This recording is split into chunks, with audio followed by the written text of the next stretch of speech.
All rise. Superior Court of the State of California, County of Monterey, Department 15 is now in session. The Honorable Judge O'Farrell is now presiding. Please be seated and come to order. Thank you very much, and good afternoon to everyone. And thank you. And special welcome, let's see, Carmel, right? Yes. And Palma, correct? And congratulations to both of you. I know it's not easy to get to this level. You've been working at it since, I guess, Wednesday.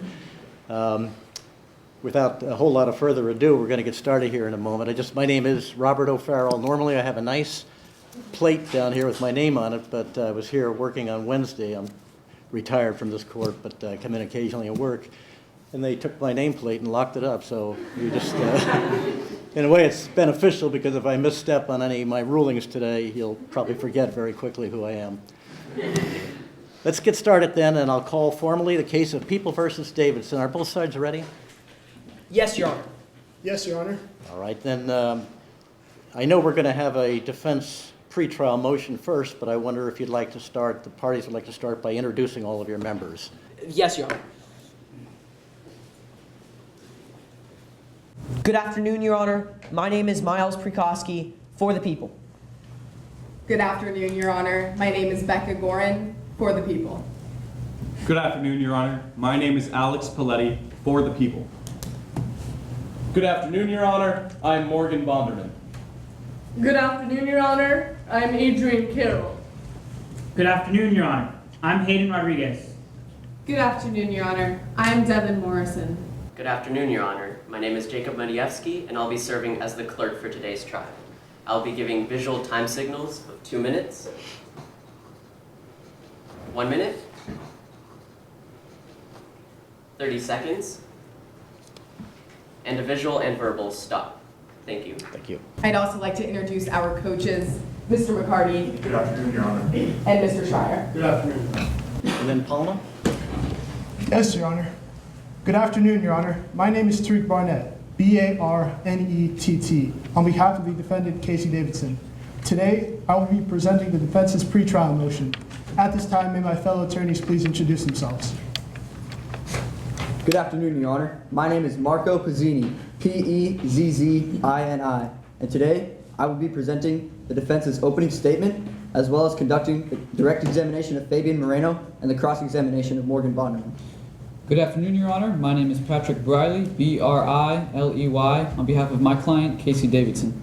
Today I'll be conducting the direct examination of Mr. Avery Williams and Dr. Tori Lee, as well as the cross-examination of Mr. Hayden Rodriguez and Dr. Devon Morrison. Good afternoon, Your Honor. My name is Jacob Ottone, O-T-T-O-N-E, on behalf of my client, Casey Davidson. Today, I will be presenting the defense's closing arguments and conducting the direct examination of Casey Davidson and cross-examination of Detective Adrian Carroll. May our witnesses please introduce themselves. Good afternoon, Your Honor. My name is Nathan Dodd, D-O-D-D, and today I'm Fabian Moreno. Good afternoon, Your Honor. My name is Michael Perez, P-E-R-E-Z. Today I'm Avery Williams. Good afternoon, Your Honor. My name is Wade Rianda, R-I-A-N-D-A, and today I am Tori Lee. Good afternoon, Your Honor. My name is Reno DiTullio, D-I-T-U-L-L-I-O. This afternoon, I'm Casey Davidson. At this time, may our bailiff introduce himself? Good afternoon, Your Honor. My name is Alex Thomas, T-H-O-M-A-S, and I will be serving as today's bailiff. At this time, may our shadow clerk please introduce himself? Yes. Good afternoon, Your Honor. My name is John Sutherland, S-U-T-H-E-R-L-A-N-D, and today I will be the shadow clerk. At this time, may our attorney coaches please introduce themselves? Good afternoon, Your Honor. Kelly Sutherland, one of the attorney coaches for Palma. Good afternoon, Your Honor. Matthew Moreau, attorney coach for Palma. Good afternoon, Your Honor. Matthew Ottone, attorney coach for Palma. Good afternoon, Your Honor. Rob Diarego, teacher coach. Thank you very much. All right, if there's nothing further then to take up at this time, is the defense ready to make your argument? Yes, Your Honor.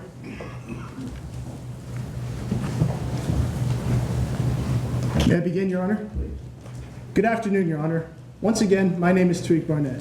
Today, the defense's pretrial motion will argue that the acquisition of the GPS location information from Mr. Casey Davidson's personal car is a violation of the Fourth Amendment's protections against searches and seizures. In addition to this is the holding of the defense that the third-party doctrine, the United States legal theory, which states that people who voluntarily give over information to third-party companies and therefore do not have a reasonable expectation of privacy, does not apply here today because the defendant, Casey Davidson, did not give over his information voluntarily and has a reasonable expectation of privacy regarding modern technology that society should deem acceptable. Your Honor, today's digital devices that people possess contains more information than they know about. The 2014 Supreme Court case, Riley versus California, bears a striking resemblance to the case at bar. In that case, the court determined that information on these devices could expose to the government far more than the most extensive search of a house, as these devices create a digital record of people's lives. Your Honor, the prosecution seeks to commandeer the GPS location data from Mr. Casey Davidson's personal car without a warrant. The only justification for the seizure is a court order pursuant to the Stored Communications Act obtained by Detective Adrian Carroll. Riley further established that when privacy-related matters are weighty, a search may require a warrant. Let me just ask a question. Couldn't the police have just done it in the old-fashioned way and trailed them? And wouldn't it be the same, pretty much the same type of potential privacy invasion? Well, Your Honor, if I believe that is the case for the United States Supreme Court case, United States versus Knotts, in which the police followed a suspect on public highways, thoroughfares, and roads, and the court determined in that case that the police officer could have received the same amount of information if he had just followed them. Unlike that case, the case at bar with Mr. Casey Davidson, with the information that Detective Carroll received, that information shows where he's been on private property and as well as public roads. Thank you. May I continue, Your Honor? Yes, please. Your Honor, due to the copious amount of information that is stored within it, it is reasonable that this search should require a warrant. Otherwise, it constitutes a search under the Fourth Amendment. Your Honor, the prosecution will argue that Mr. Davidson had no reasonable expectation of privacy regarding his own personal GPS location information.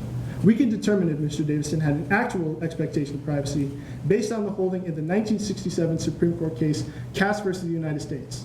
In that case, Justice Harlan stated that a person has a reasonable expectation of privacy if they meet two of the following criteria. One, that expectation is subjective. Two, that expectation be reasonable to society. Your Honor, Mr. Davidson meets both of these criteria and therefore has a reasonable expectation of privacy as it is the data from his own personal car. And similar to the police officer in Katz, Detective Carroll, did not receive a warrant to seize this information. Only the court ruled it as a search in Katz. The 2015 case, in reapplication for criminal investigations needed for telephone information needed for a criminal investigation, concerns the government trying to access petitioner's historical cell site information, which includes the physical locations of the cell tower and the certain sector of the tower that the phone is connected to. The judge in that case denied the court order for this information, holding that this request falls outside of the third-party doctrine.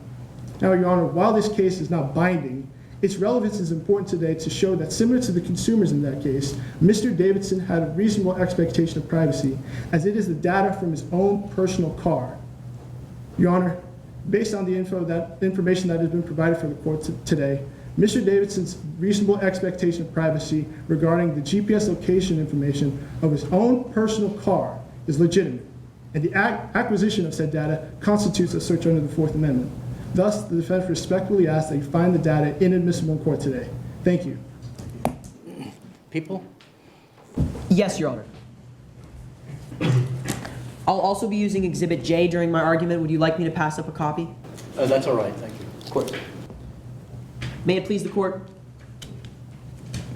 The people request that you deny the defense's motion to suppress the GPS evidence obtained in today's case on the grounds that that information was obtained pursuant to the Stored Communications Act, which authorizes the disclosure of such information, and because the defendant had no reasonable expectation of privacy in the information that was being sought. During the course of the Alex Thompson homicide investigation, the police received a tip that placed the defendant's vehicle in the vicinity of Mr. Thompson's home on several dates leading up to his murder. Pursuant to the Stored Communications Act, the third-party service provider of such GPS coordinates turned over records that did confirm the defendant's vehicle was in fact outside of the victim's home on several days leading up to his death. Those records are the subject of the defense's motion to suppress in today's case. Under the Stored Communications Act, the third-party service providers of remote computing services are required to turn over information that reveals the defendant's location only when it is reasonable to believe that those records are relevant and material for an ongoing criminal investigation. Your Honor, in today's case, there's simply no doubt that the information obtained met that standard. The crux of the defendant's argument is that he had a reasonable expectation of privacy in the information being sought, and that a search warrant was required in order to secure the release of such information. Your Honor, the defendant is wrong on both of those counts. First, the defendant had no reasonable expectation of privacy in the information being sought. This is because he voluntarily transmitted this information to a third party, and by doing so, he assumed the risk that any of that information could be turned over to the authorities. The third-party doctrine is outlined in the cases of Smith v. Maryland, as well as the case of United States v. Miller. In both of those cases, 100% of the information was being held in the possession of a third party. This case seems, our case that is, seems factually very similar to the situation of U.S. versus Jones. Could you distinguish them? Absolutely, Your Honor, and that's a compelling point. In Jones, the authorities exceeded the scope of a warrant that was placed, and they trespassed on the defendant's vehicle. Here, there was no trespass in today's case, and the defendant was voluntarily transmitting his information to a third-party service provider. May I proceed? Yes, please. In the cases of Miller and Smith, the court reasoned that the defendant had no reasonable expectation of privacy in the information being sought because they voluntarily transmitted the information to a third party, and by doing so, they assumed the risk that that information could be turned over to the authorities. However, even more recently, the federal circuit courts in our closed library in the 3rd, 4th, 5th, and 11th districts have all held that the disclosure of cell site location information is not protected under the Fourth Amendment. The same is true here. The defendant was voluntarily transmitting his information to a GPS service provider, and the defendant never had direct control over the records that were being obtained. At no point in this entire criminal investigation did the authorities ever seize this information directly from the defendant's vehicle. Simply put, he had no interest in the records that were being sought. However, even if you do find that the defendant did have a reasonable expectation of privacy in the information being sought, all of that information places the defendant on a public thoroughfare or a public road. In the case of Knotts v. United States, the court held that any information placing the defendant on a public thoroughfare is not protected under the Fourth Amendment because that same information could be observed via visual surveillance. The same is true here. In Exhibit J, all of the information we see on the 12 locations that places the defendant is placing him on public thoroughfares or public roads. None of the information we have places the defendant in a traditionally protected area, such as his garage or his home. If the defendant was in a traditionally protected area, he would have a reasonable expectation of privacy. However, once he enters a public thoroughfare, his reasonable expectation of privacy is compromised, if not completely diminished. Your Honor, because the defendant had no reasonable expectation of privacy in the information that was being sought in today's case, and because the information was obtained pursuant to the Stored Communications Act, we request that you deny the defense's motion. Stop. Time has expired. Any rebuttal? Yes, Your Honor.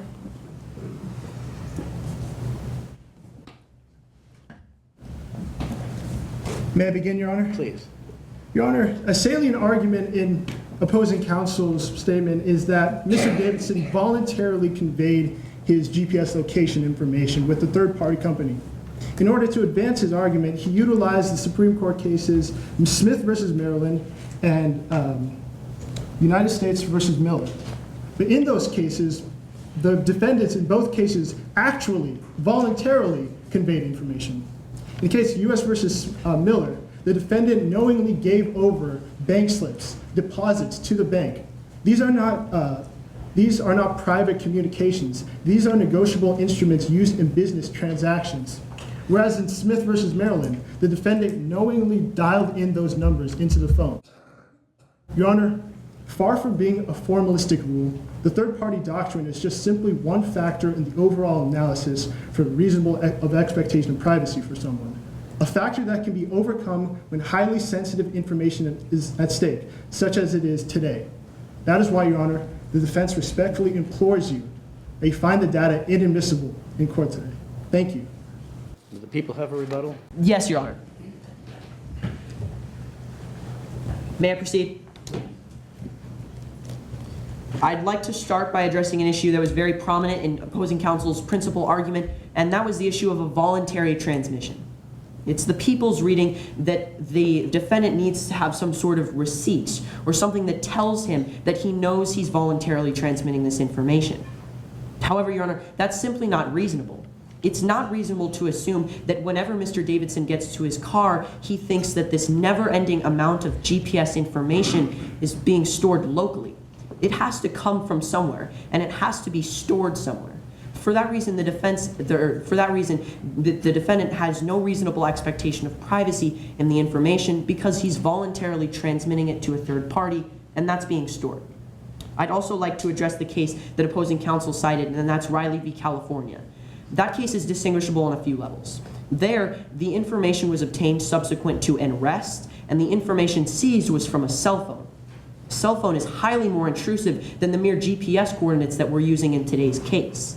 A cell phone in that case was obtaining videos, text messages, phone calls, and that information connected him to a series of robberies that have occurred in the recent past. Here, all we're using is the mere GPS coordinates that places the defendant's vehicle outside of the victim's home.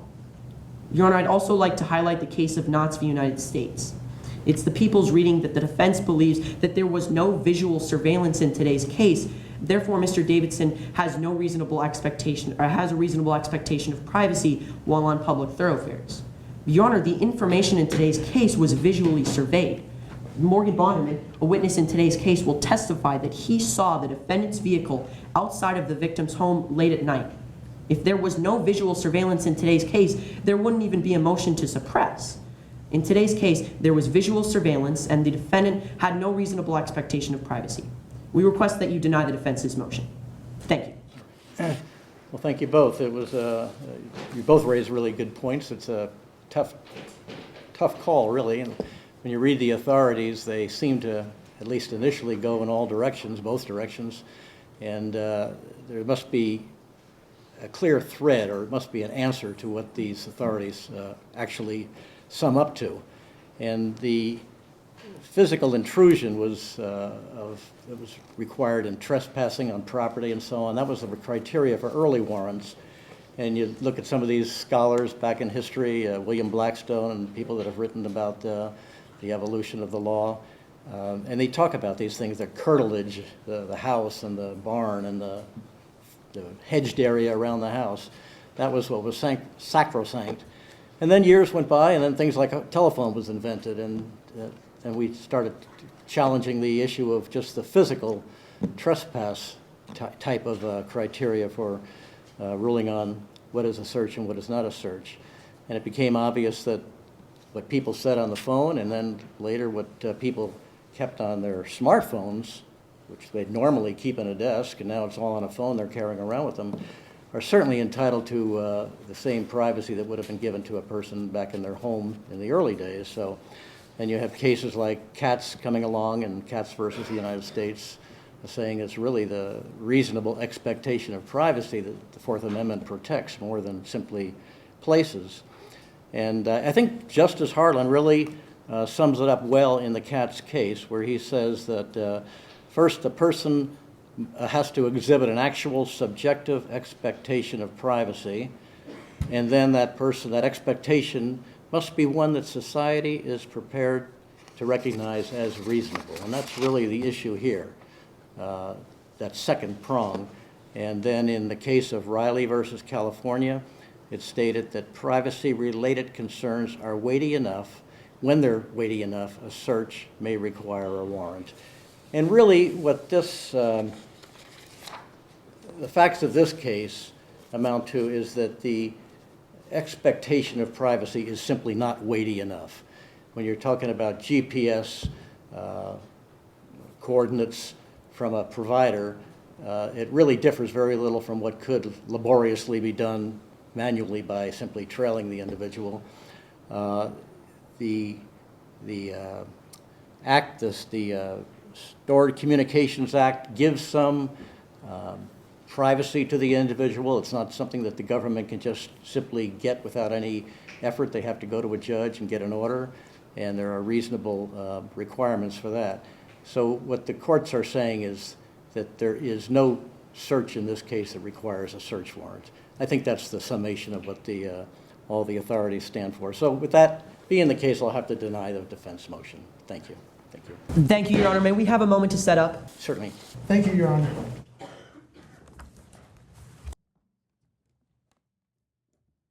All right, are all parties ready now? The people do have a few preliminary matters to cover.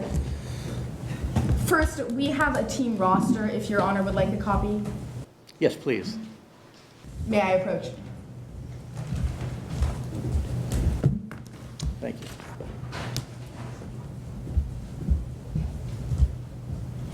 We'd also like to mark exhibits A through J for identification. All right. We'd also like to ask on behalf of both parties your preference as to moving behind counsel's table and approaching the witness. I am not a stickler on that. You can do whatever you're comfortable with. Would you like us to ask leave before approaching the witness? It's customary, yes. And finally, we'd ask that once exhibits be admitted into evidence, we be able to tender them to the witness stand for ease of access during trial. You can do that. The people are ready to proceed. All right. Defense, any preliminary? No, Your Honor. All housekeeping matters in the defense's interests were taken care of by opposing counsel. Thank you.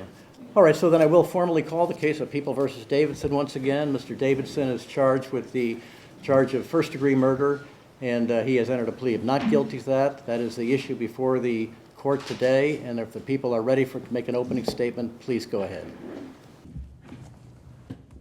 Yes, Your Honor.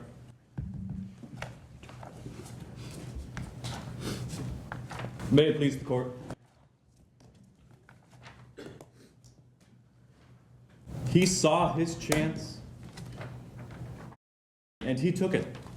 On September 14th, 2017, Acorn, California was the site of a political rally. At this rally, the defendant, Casey Davidson, and his longtime rival, Alex Thompson, met face to face. True to form, the two fought. This fight, however, was interrupted when Mr. Thompson was punched in the face, causing him to leave the rally. The defendant saw this and followed. He saw his chance and he took it. The defendant caught up to Mr. Thompson and the two fought once again. This time the defendant raised up his walking stick and struck Mr. Thompson in the head. Then he did it again. These two blows crushed Mr. Thompson's skull and killed him. The people have charged the defendant with the first-degree murder of Alex Thompson in violation of California Penal Code Section 189. To meet our burden, we must prove beyond a reasonable doubt that the defendant killed Mr. Thompson and that he did so willfully, deliberately, and with premeditation. Morgan Bonderman, a friend of Mr. Thompson's, will testify to the pattern of violence between the defendant and Mr. Thompson. A pattern that led to Mr. Bonderman finding his friend's body. The court will then hear from Detective Adrienne Carroll, who will describe her investigation. She will testify that she recovered clothing from the defendant's home covered in Mr. Thompson's blood. She will also tell the court about death threats that were found on Mr. Thompson's social media page. Death threats that were posted by the defendant. Hayden Rodriguez, a local reporter, will tell the court about a fight that he saw just moments before Mr. Thompson died between the defendant and Mr. Thompson. The court will hear that the defendant said, "Here's my chance," before following Mr. Thompson. Finally, Acorn's medical examiner, Devin Morrison, will testify. She will tell the court that the weapon that was used to kill Mr. Thompson was a walking stick. A walking stick that belonged to the defendant. On September 14th, 2017, the defendant struck Mr. Thompson in the head with his walking stick and killed him. He saw his chance and he took it. At the end of today's trial, we will ask that you find him guilty as charged. Thank you. Defense wish to make an opening statement at this time or reserve it? We will give our opening statement at this time. May I proceed? Yes. Good afternoon, Your Honor. Once again, my name is Marco Pizzini, representing Casey Davidson. Chaos. Today, the prosecution will try to make sense of the chaos surrounding the September 14th rally. But there are simply too many suspects, too many unanswered questions, and too much reasonable doubt about who killed Alex Thompson, when, with what, and why.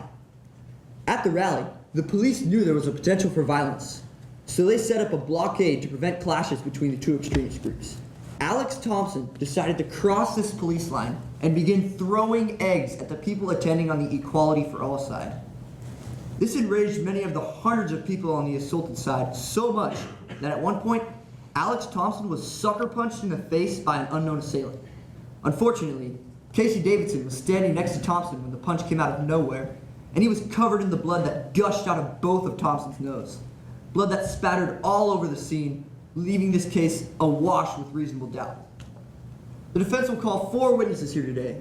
First, Fabian Moreno, an acquaintance of the defendant, will explain that he saw Casey Davidson from around 9:50 to 10:05 near City Hall, nowhere near the scene of the murder.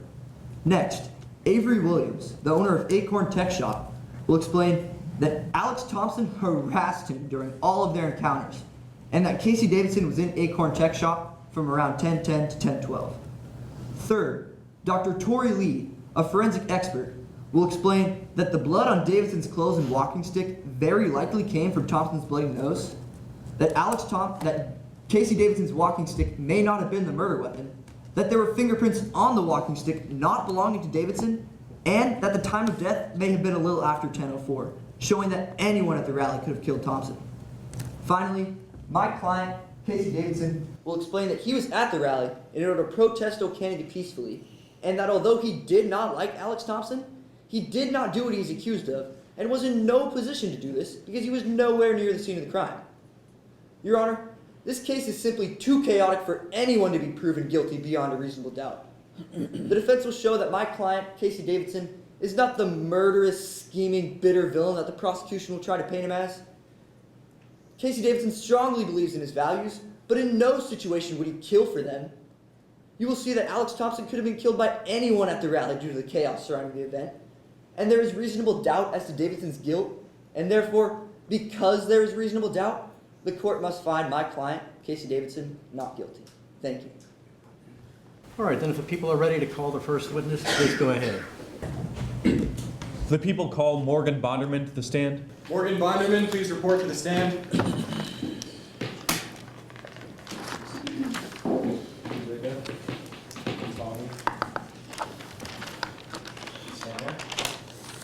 Please raise your right hand. Do you solemnly affirm that the testimony you're about to give will faithfully and truthfully conform to the facts and rules of the mock trial competition? Yes, sir. Please state your first and last name, spelling out your last name for the record. Morgan Bonderman, B-O-N-D-E-R-M-A-N. Please be seated.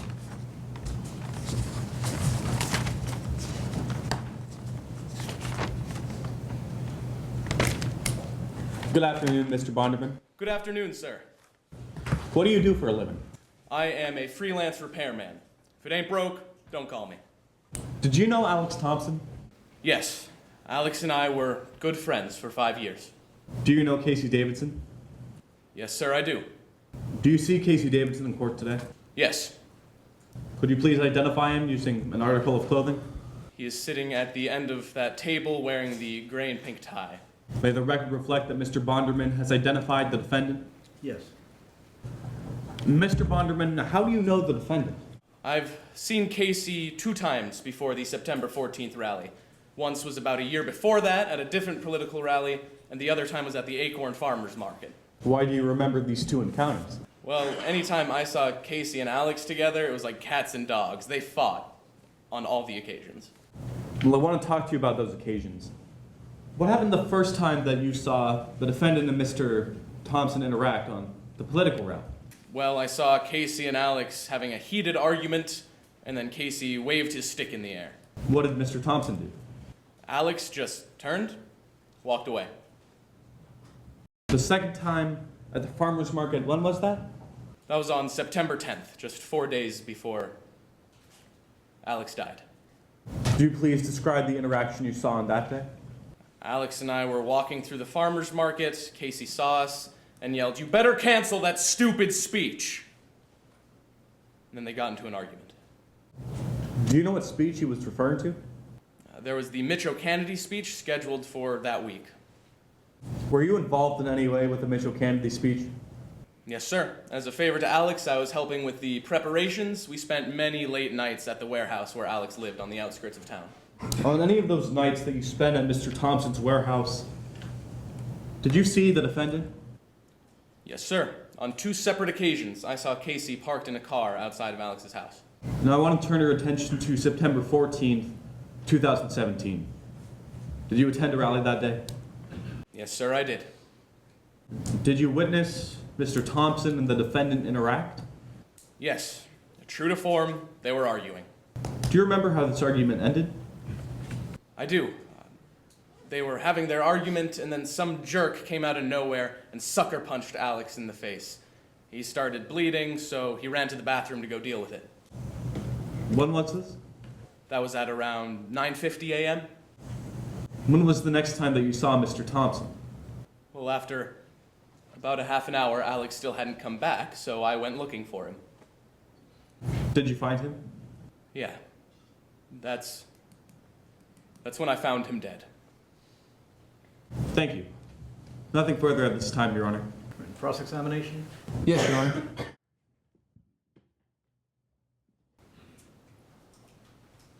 Good afternoon, Mr. Bonderman. Afternoon, sir. Mr. Bonderman, you are friends with the victim, Alex Thompson, correct? We were good friends, yes. In fact, you even spent many late nights at his warehouse with him, correct? Preparing for the speech, that is correct.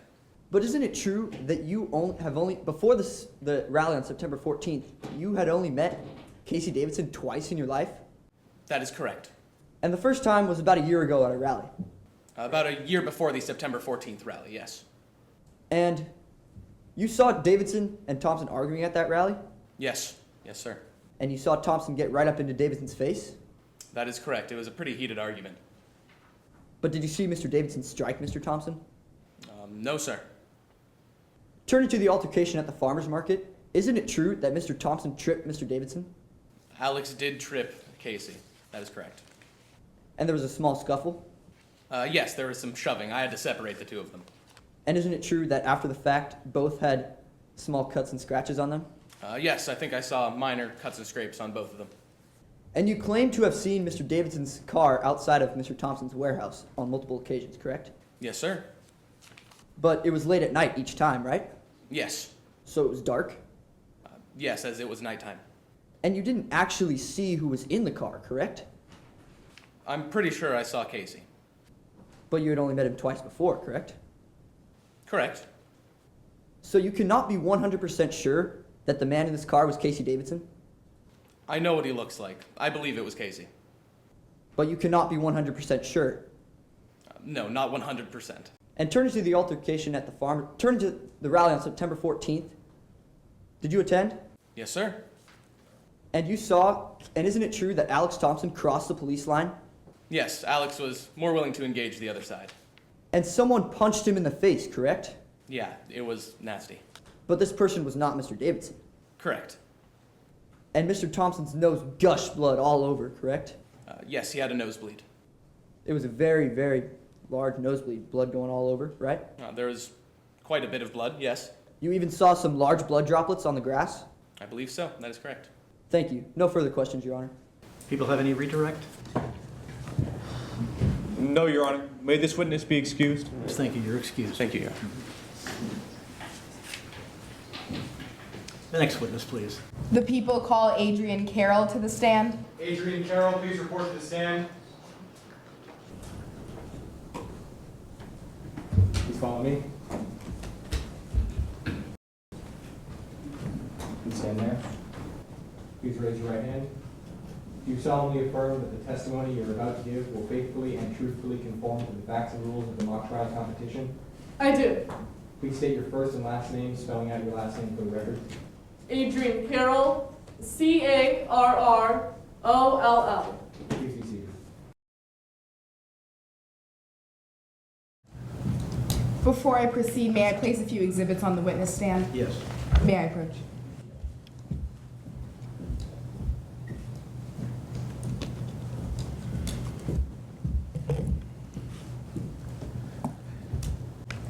Good afternoon. Good afternoon, ma'am. What do you do for a living? I'm a detective with the Acorn Police Department, and I took the lead on the Thompson homicide investigation. What's your training and experience in law enforcement? After my initial training at Quantico, I worked for the FBI as a special agent and technical analyst for 12 years. Now, you just mentioned that you took the lead on the Thompson homicide investigation. When did that begin? It began on September 14th, 2017, when a body was discovered in a secluded area of Acorn Park. Was there anything of significance found near the body? Yes, ma'am. I recovered a walking stick and a tree branch. I'd like to turn your attention to what's been marked for identification as exhibits F and G. Do you recognize these? Yes, ma'am, I do. Exhibit F is a photograph of the walking stick, and Exhibit G is a photograph of the tree branch. Does Exhibit F fairly and accurately depict the walking stick? Yes, ma'am. And does Exhibit G fairly and accurately depict the tree branch? Yes, ma'am, it does. Move Exhibits F and G into evidence. Any objection? No objection, Your Honor. Yes, they are received. F and G in evidence. Detective, what did you do with these items? I turned both over to the medical examiner for analysis. Why? Well, ma'am, they were both found near the decedent's body and appeared to be covered in blood. Detective, what was the next step in your investigation? I conducted several interviews, ma'am. Did you ever identify a person of interest? Yes, the defendant, Casey Davidson. After identifying the defendant as a person of interest, what did you do? I reviewed the defendant's digital footprint. Did you find anything? Yes, ma'am, I did. I found 2 threatening messages posted from the defendant's account onto Mr. Thompson's page. What were they? Objection, Your Honor. This question calls for hearsay. Any counter to that? Yes, Your Honor. Both of these statements that Detective Carroll will be testifying to are admission by a party opponent, as they were from the defendant's social media account. Your Honor, if I may argue my case, later the defendant will testify that he did not post the original post. It was simply on his page. Someone else posted this. Therefore, it is not admission by party opponents. Any further comment on it? Yes, Your Honor. For admission by a party opponent, although it does not state it specifically in our simplified mock trial rules of evidence, the standard for admissibility is evidence sufficient to support a finding, and we do know that these social media posts were found from the defendant's account. I'll allow it at this time and maybe motion to a subject to strike later after the defense does testify. Thank you, Your Honor. Detective, what were the threatening messages that you found from the defendant's account onto Mr. Thompson's page? The first message read, "Oh, Kennedy followers like Thompson don't deserve to live." The second was, "Someone should kill idiots like you." Were you able to determine when these were posted? Of course. The first message was posted in June of 2017, and the second was posted just a few days before Mr. Thompson's death. Did you ask the defendant about these? Yes, ma'am, I did. The defendant admitted to sending the second message.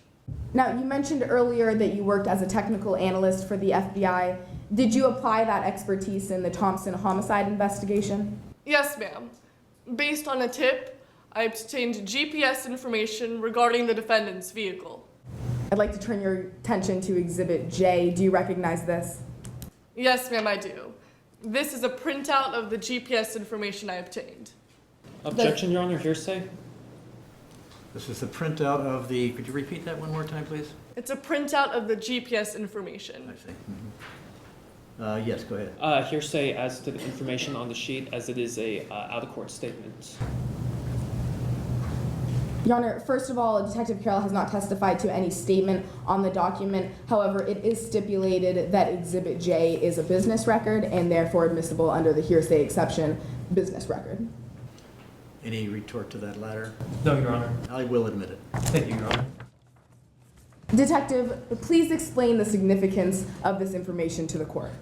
During the 2 weeks leading up to Mr. Thompson's death, the GPS information places the defendant's vehicle near a building late at night in a remote area of town. Why is that significant? Ma'am, there's only one building in that part of town, and that's where Mr. Thompson lived at the time of his death. Now, were you ever able to obtain physical evidence directly from the defendant? Yes, ma'am, I was. I searched the defendant's home and recovered a gray shirt, jeans, and shoes, which I turned over to the medical examiner for analysis. Lastly, please turn your attention to what has been marked for identification as Exhibits C, D, and E. Do you recognize these? Yes, ma'am, I do. These are photographs of the clothing I seized. Do they fairly and accurately depict that clothing? Yes, ma'am.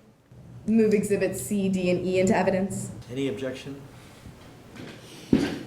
No objection, Your Honor. Those exhibits are admitted. Detective, why did you turn these over to the medical examiner? They all appeared to be covered in blood. Thank you. Nothing further at this time, Your Honor. Cross-examination? Thank you, Your Honor. At this time, the defense respectfully requests a time check. The defense has 7 minutes and 38 seconds remaining, and the people have 6 minutes and 26 seconds. Thank you.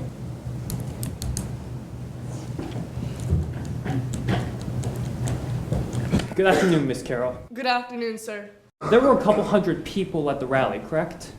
Correct. And many of these people were members of the RAD's political group, correct? Objection, lack of foundation. Any response to that? Your Honor, may opposing counsel please clarify how this is a lack of foundation? Which foundation is lacking? You're claiming that there's no showing how this witness would know that fact, is that correct? Yes, we haven't heard about any of the groups that attended the rally. Thank you, Your Honor.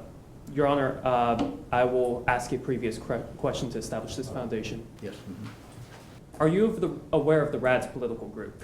Yes, sir, I am. And are you aware that the RADs were attending the rally? Yes, they were. And are you aware that the Ultranats, another violent group, were also in attendance at the rally? Yes, sir. And you're aware that Alex Thompson was a member of the Ultranats, correct? That's correct. And you thought the rally would turn violent, correct? Yes, which is why we created a police line to divide the opposing groups. Yes, but many people crossed this police line to start fights, right? Unfortunately, they did. And after the RADs and Ultranats became rowdy, the rally was canceled, wasn't it? Yes, for the safety of Mitchell Kennedy. But before everyone left, Mr. Davidson yelled into his bullhorn, correct? He yelled 10:20 a.m. And after that, a riot broke out, correct? Yes, sir. But Davidson complied with your orders and left the area, right? I asked him to leave town hall and he did so. And at that time that he was leaving, people were brandishing rudimentary weapons like tree branches and bricks, correct? That's correct. And there were a number of fights at the rally that day, correct? Yes, they were. You found a bloody tree branch at the scene of the murder, right? Correct. And you considered it a potential murder weapon. After my investigation, I believe the walking stick was the weapon used to kill Mr. Thompson. But at the beginning, when you first went to the scene of the murder, you considered the tree branch a potential murder weapon because it had blood on it, correct? It was a possibility. But you were never able to find out who used this tree branch, correct? Unfortunately, after several interviews, I wasn't able to determine whose tree branch it was. In addition, you learned in your investigation that somebody punched Mr. Thompson in the face, right? Yes, sir. And once again, we weren't able to identify this individual. Unfortunately. And finally, despite the hundreds of people at the rally, you weren't able to find one person who witnessed the murder, correct? Correct. Thank you, Your Honor. No further questions. People have any redirect exam? Yes, Your Honor. Detective, opposing counsel asked you about a few fights that occurred on September 14th. Do you know if the defendant got into a fight that day? Yes, ma'am. Based on my interviews, I learned that Objection, Your Honor. This witness is testifying to hearsay. Certainly sounds like it. Do you have any rebuttal to that? Yes, Your Honor. This was opened on cross-examination as opposing counsel asked about fights that occurred on September 14th, and the only way that Detective Carroll would know about those fights is, again, through hearsay. Your Honor, if I may argue, this detective was at the rally making the police line. Therefore, she should be able to testify to what she saw, the fights at the rally that day. I believe it's hearsay. I sustain the objection. Movement to strike whatever the witness said. Motion is granted. May I be heard, Your Honor? All right. Detective Carroll has been stipulated as an expert and therefore can rely on otherwise inadmissible evidence as hearsay.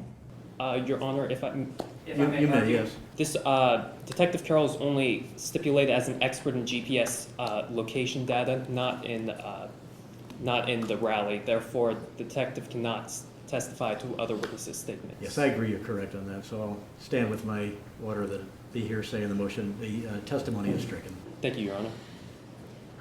Detective, were you able to determine what member or what group the defendant was a member of?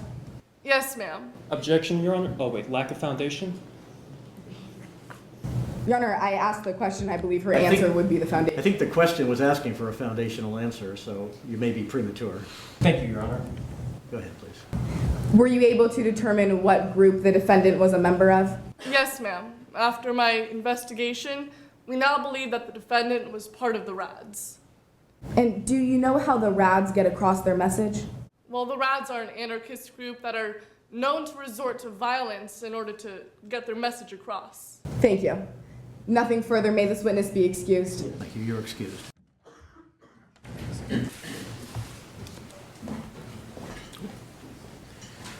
And the people's next witness. The people call Hayden Rodriguez to the stand. Hayden Rodriguez, please report to the stand. Please wait there. Please follow me. Please stand there. Please raise your right hand. Do you solemnly affirm that the testimony you're about to give will faithfully and truthfully conform to the facts and rules of the mock trial competition? Yes, I do. Please state your first and last name, spelling out your last name for the record. Hayden Rodriguez, R-O-D-R-I-G-U-E-Z. Please be seated. May I proceed? Good afternoon, Mr. Rodriguez. Good afternoon, ma'am. What do you do for a living? I'm actually a reporter for the Acorn Herald.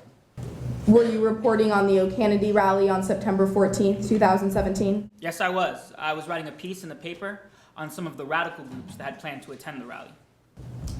Do you know the defendant, Casey Davidson? Oh, absolutely, ma'am. I'm a political reporter, first and foremost, and Casey Davidson, well, he's one of the most politically active people in town. I've seen him at multiple rallies over the years. Did you see the defendant at the O'Kennedy rally? Oh, yes. He was in the thick of things. Did you know Alex Thompson? Yes, ma'am.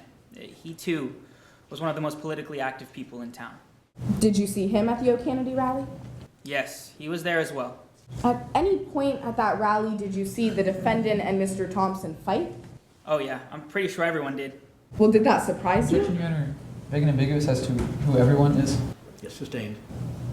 Motion to strike. Motion granted, yes. Thank you. Just to be If clear, you wish to be heard, go ahead. It seemed pretty obvious, but you can retort if you wish. Just to be clear, is the latter portion of his answer that everyone saw stricken? Yes. The beginning remains? Yes. Thank you. Thank you, Your Honor. Did it surprise you that the two of them fought? No. Why? Well, it's no secret around town. The two of them, Thompson and Davidson, did not care for one another. So how did the fight on September 14th, 2017 begin? Well, Davidson comes up to Thompson, begins yelling at him. They begin a fight, struggle over what looks like Davidson's walking stick. Objection, Your Honor. This witness is lapsing into a narrative. Opposing counsel asked how the fight began, not how it ensued. I don't think it achieved a narrative yet. It's all overruled. Thank you, Your Honor. Please continue. Well, after they begin struggling, Davidson screams at Thompson, "Get back on your side of the line or you'll get what's coming to you." How did it end? Then someone comes up from behind Thompson and punches him right in the face. It was crazy. He begins to bleed, runs in the direction of the bathroom. Well, how did the defendant respond? He walked in the same direction. Did he say anything? Yes, ma'am.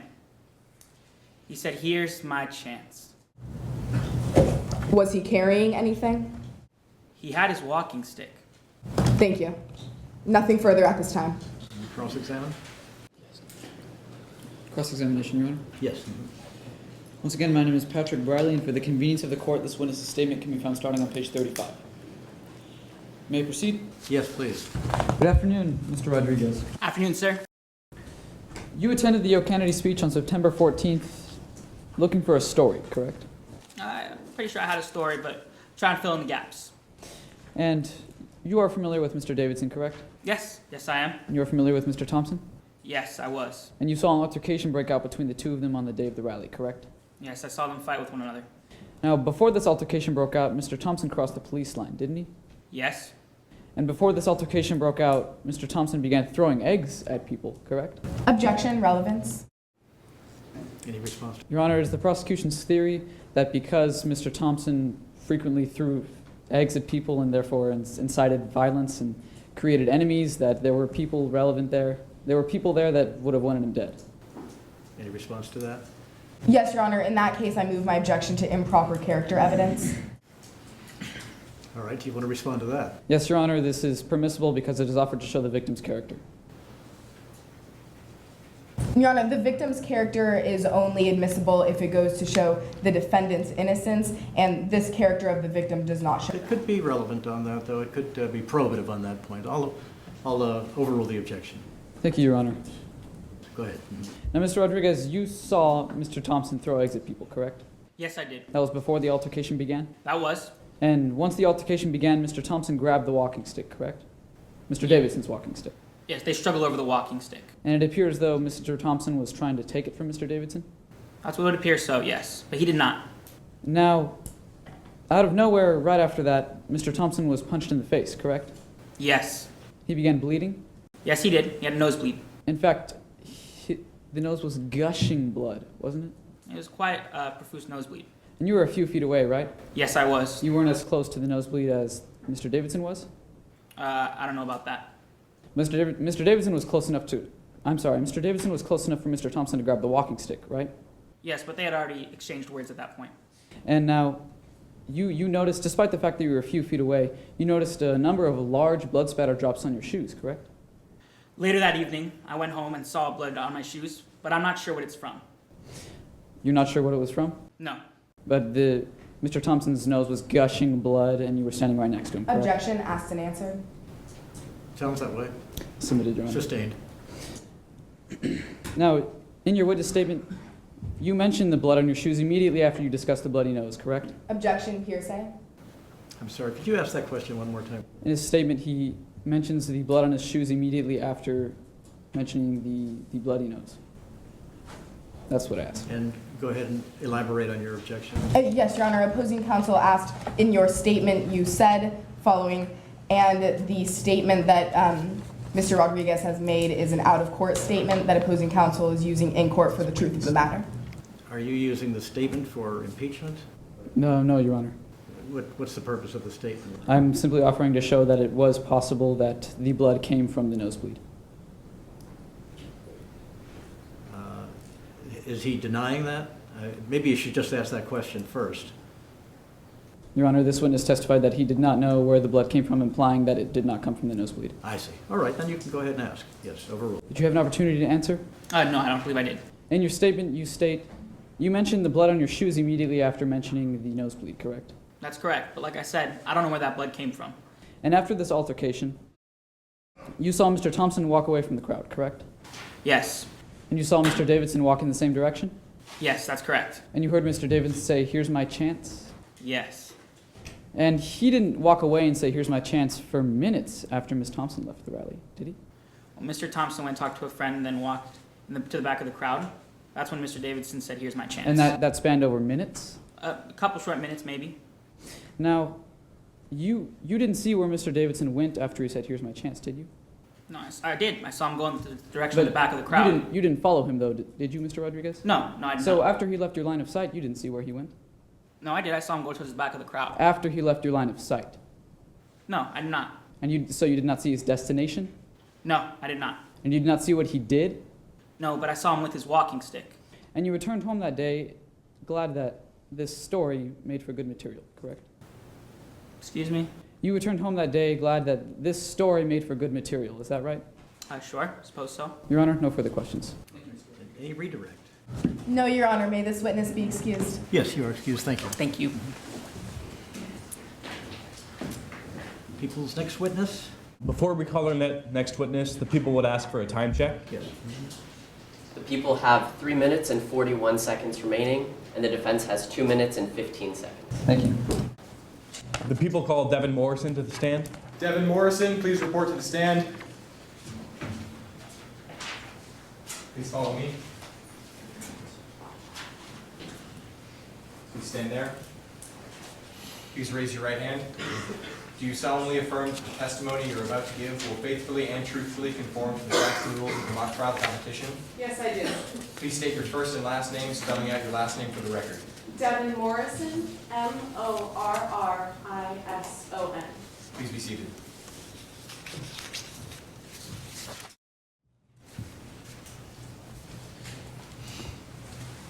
Please. Good afternoon, Dr. Morrison. Good afternoon. What do you do for a living? I am the medical examiner for Acorn, California. What qualifies you to be the medical examiner? I earned my medical degree from Northern California State University. I've performed over 100 autopsies, and I've been practicing for a total of about 15 years. Did you perform an autopsy on Alex Thompson? I did. And based on that autopsy, did you determine the cause of death? Yes. The cause of death of Alex Thompson was a subdural hematoma caused by 2 depressed skull fractures on the left side of the cranium. What does that mean? Essentially, that means that Mr. Thompson was struck twice in the left side of the head with a heavy, blunt object. This crushed his skull and caused internal Objection, Your bleeding. Honor. Narrative? No, I think it's still part of the answer. Overruled. Thank you, Your Honor. Please continue. As I was saying, the 2 blows to the head crushed his skull and caused internal bleeding, which put pressure on the brain and forced it to shut down. Were you able to determine what Mr. Thompson was struck with?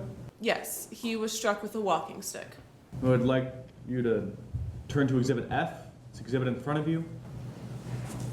Do you recognize this? This is a photograph of the walking stick. And how did you determine that the walking stick was the weapon used to kill Mr. Thompson?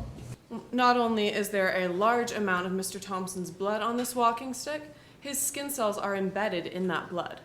What's the significance of finding skin cells? Well, in order for a person to bleed, skin must be broken. Broken skin necessitates a transfer of skin cells. Did you find any fingerprints on this walking stick? Yes, I recovered several sets. Were you able to identify any of those fingerprints? 14 of those prints were confirmed to be the defendant's. Did you determine anything about the manner in which Mr. Thompson was killed? Yes. Mr. Thompson was approached and attacked from the front and struck with that walking stick. The attacker was right-handed. How did you reach that conclusion? Well, Mr. Thompson had scratches on the inner forearms, indicating that he had shielded himself against an attack from the front. Earlier you mentioned it's part of your job to examine forensic evidence. Did you do so in today's case? Of course. I analyzed some clothing and a pair of shoes. What did your analysis of these items reveal? They all had Mr. Thompson's blood on them. Was there any significance as to the pattern of the blood? Yes. On the lower right-hand portion of the shirt I examined, there is a transfer smear. What's a transfer smear? It's a smear that results when blood is transferred from one object to another. Whoever was wearing that shirt used it to wipe a long, bloody object. Were you able to determine what that object was? Yes. The walking stick, which was used to kill Mr. Thompson, had a matching smear. Thank you.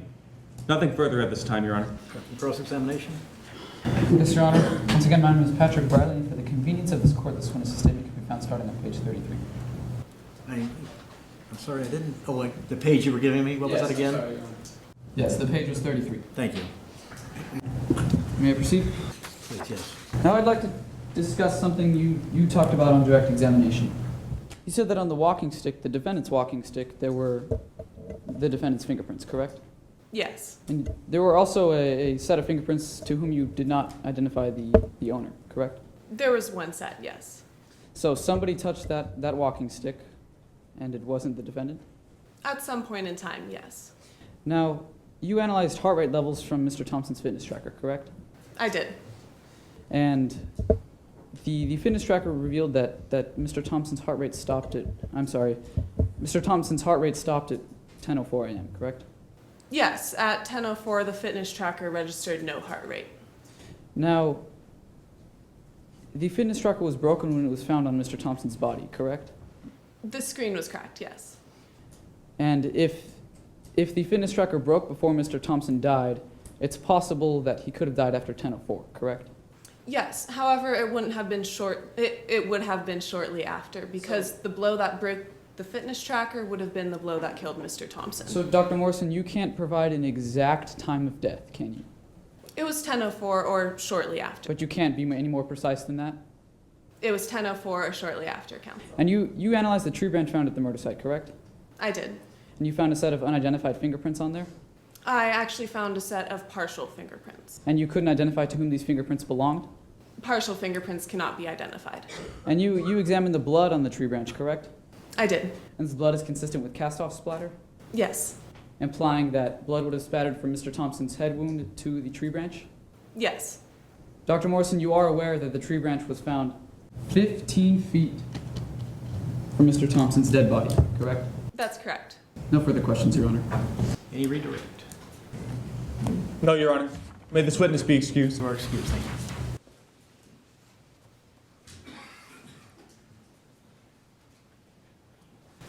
Does the people have any further evidence? No, Your Honor. At this time, the people rest. All right. And the defense, are you ready to go forward with your first witness? The defense calls Fabian Moreno to the stand. Fabian Moreno, please report to the stand.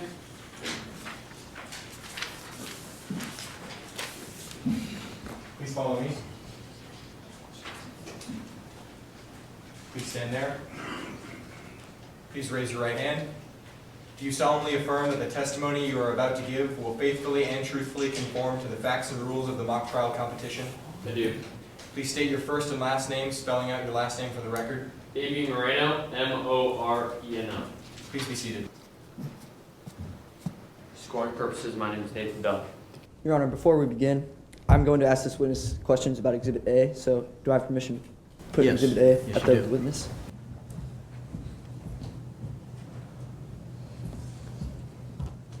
May I proceed? Yes. Good afternoon, Mr. Moreno. Good afternoon.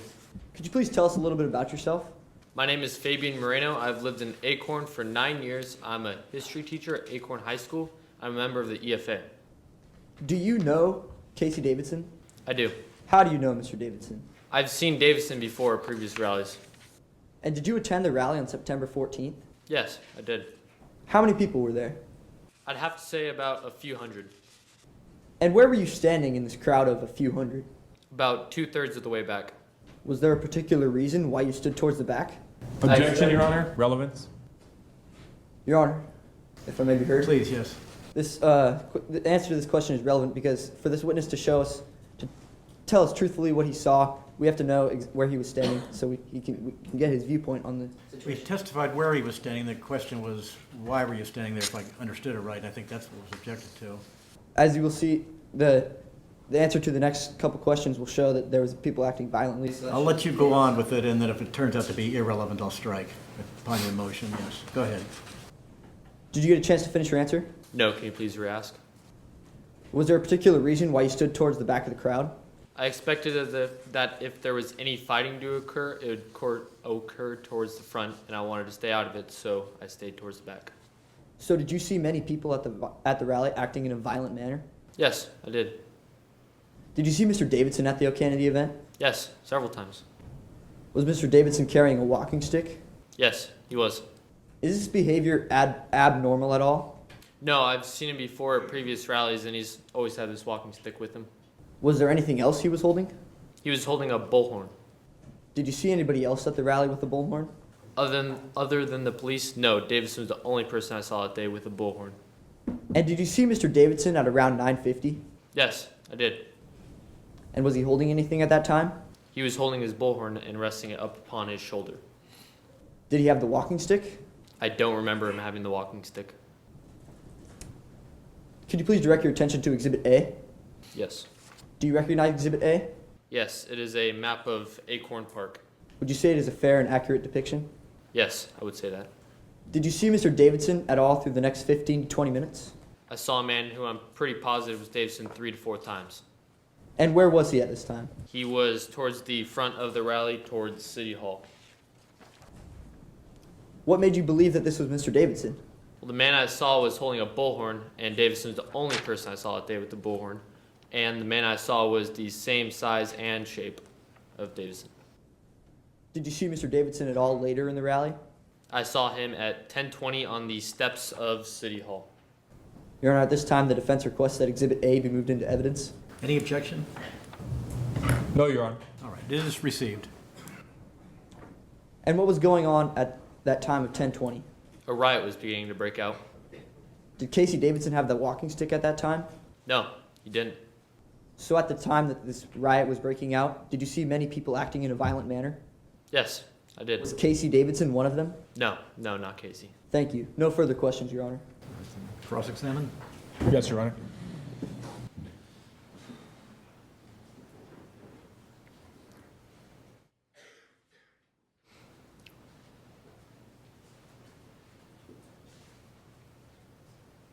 Good afternoon, Mr. Moreno. Good afternoon. I want to talk to you about the time period from 9:50 to 10:05. You testified on direct examination that you saw someone you thought was the defendant during this time period. Pretty positive, yes. Just to be clear, you saw this person 3 or 4 times? Yes. Over a 15-minute time span? Yes. So it wasn't continuous? No, it was not. There's a lot of people shifting around, but saw him multiple times. As you mentioned, you saw the person you thought was the defendant near the front of the crowd? Yes. And you were 2/3 of the way back, right? That is correct. There were people in between you and the person you thought was the defendant? Yes, but I got good glimpses of him. Well, you never saw this person's face. No, I didn't. This person was wearing a black sweatshirt, right? Yes. With the hood up? Yes. Same as a lot of other people that were wearing that at the rally, right? Yes. People were carrying makeshift weapons, right? Yeah. They were holding those weapons up in the air. Yes. That was between you and the person you thought was the defendant. Yes. Just want to make one thing clear. When you say you saw the defendant from 9:50 to 10:05, that's just an assumption, right? Can you please repeat the question? When you say that you saw the defendant from 9:50 to 10:05, that's an assumption. I'm pretty positive, but of course, yes. Objection, Your Honor. This is hearsay. No, I don't. Did you want to respond? Your Honor, this was in court. Therefore, it's not an out-of-court statement being used. You know, he's just giving his opinion. I don't think it's hearsay. Thank you, Your Honor. It's overruled. When you say that you saw the defendant from 9:50 to 10:05, that's an assumption. Yes, and I assume that from his bullhorn. That is an assumption? Of course, yes. Nothing further. Any redirect? No redirect, Your Honor. May this witness please be excused? Yes, you are excused. Thank you.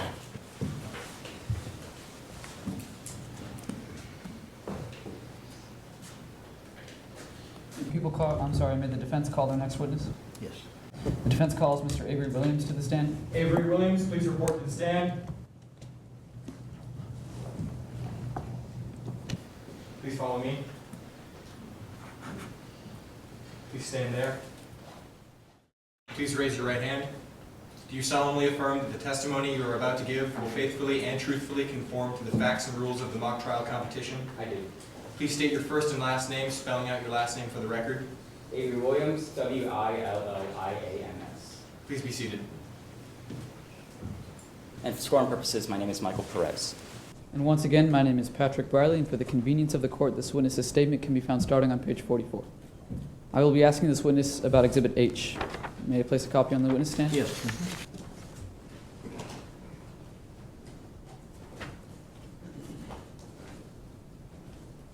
May I proceed? Yes.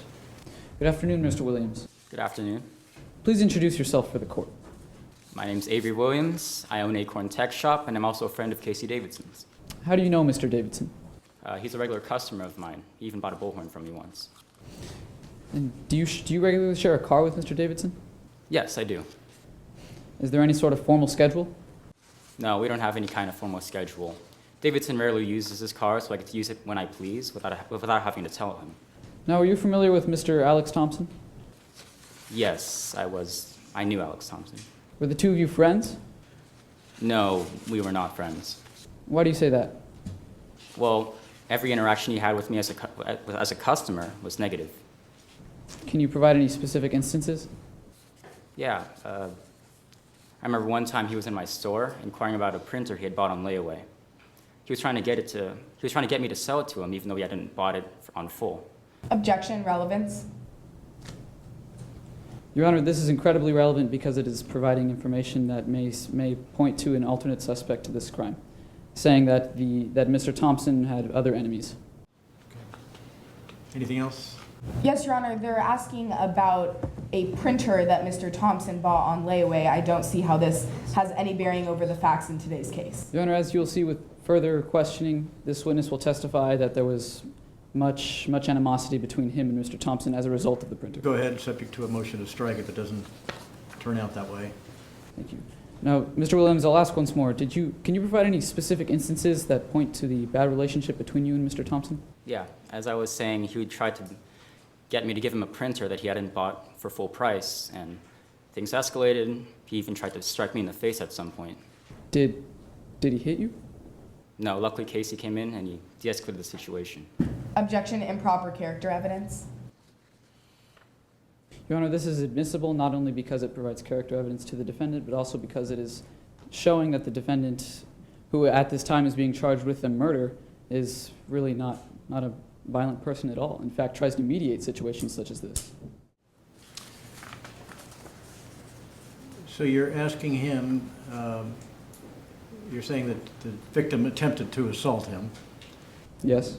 And then that... Your client came in and broke it up. Yes, yes. Anything further on that? Yes, Your Honor. On page 72 of the mock trial simplified rules of evidence, Rule 1, the defendant's own character, the defense can only bring up the defendant's character in the form of opinion or reputation and not in the form of specific instances, which opposing counsel is trying to do here. All right.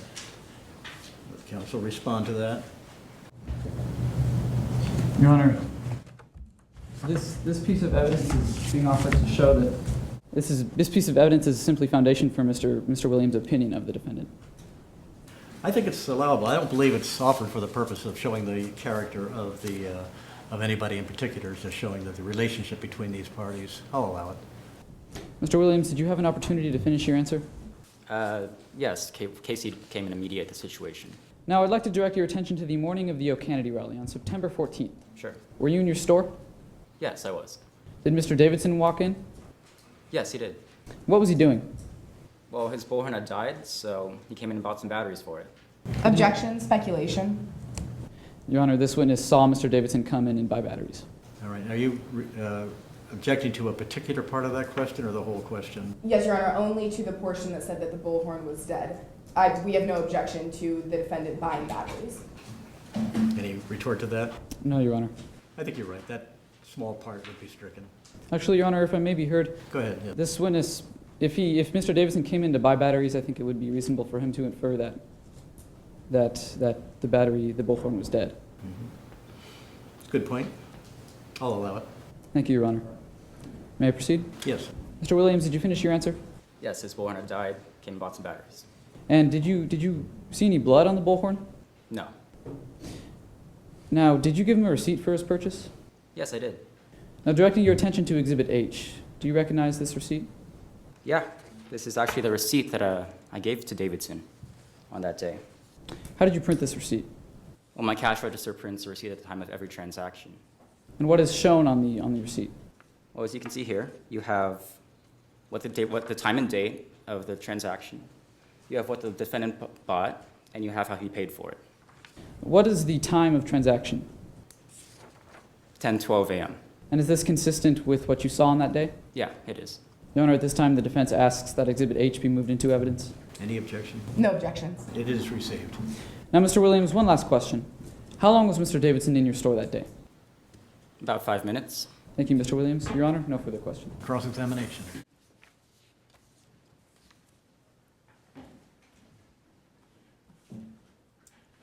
May I proceed? Yes. Good afternoon, Mr. Williams. Good afternoon. Now, you did mention on direct examination that you're friends with the defendant? Yeah, we're friends. And you share a car with the defendant, correct? I do. I get to use it whenever I please without telling him. Right, but you don't remember using it at any point in the beginning of September, do you? No, I can't remember specific nights. And you only use it about 2 to 3 times a month? Roughly, yeah. You only use it 2 to 3 times a month? Yeah. Now, turning your attention to September 14th, 2017, you saw the defendant that day? Yeah, he came into my store. And he had blood on his clothes, right? Yeah, he did. And you said on direct examination that you didn't see blood on the bullhorn that he was carrying? Right, there was no blood on the bullhorn. Now, the defendant told you that day that he wanted to cause a disruption? Yes, with his bullhorn. But he told you he wanted to cause a disruption? Yes. He also told you that he was anxious? Anxious to get his bullhorn working, yeah. Mr. Williams, he told you that he was anxious? Yeah. And he also appeared to be in a hurry, right? Yeah, appeared to be in a hurry. Thank you. Nothing further. Cross-examination. Yes, Your Honor, there will be redirect.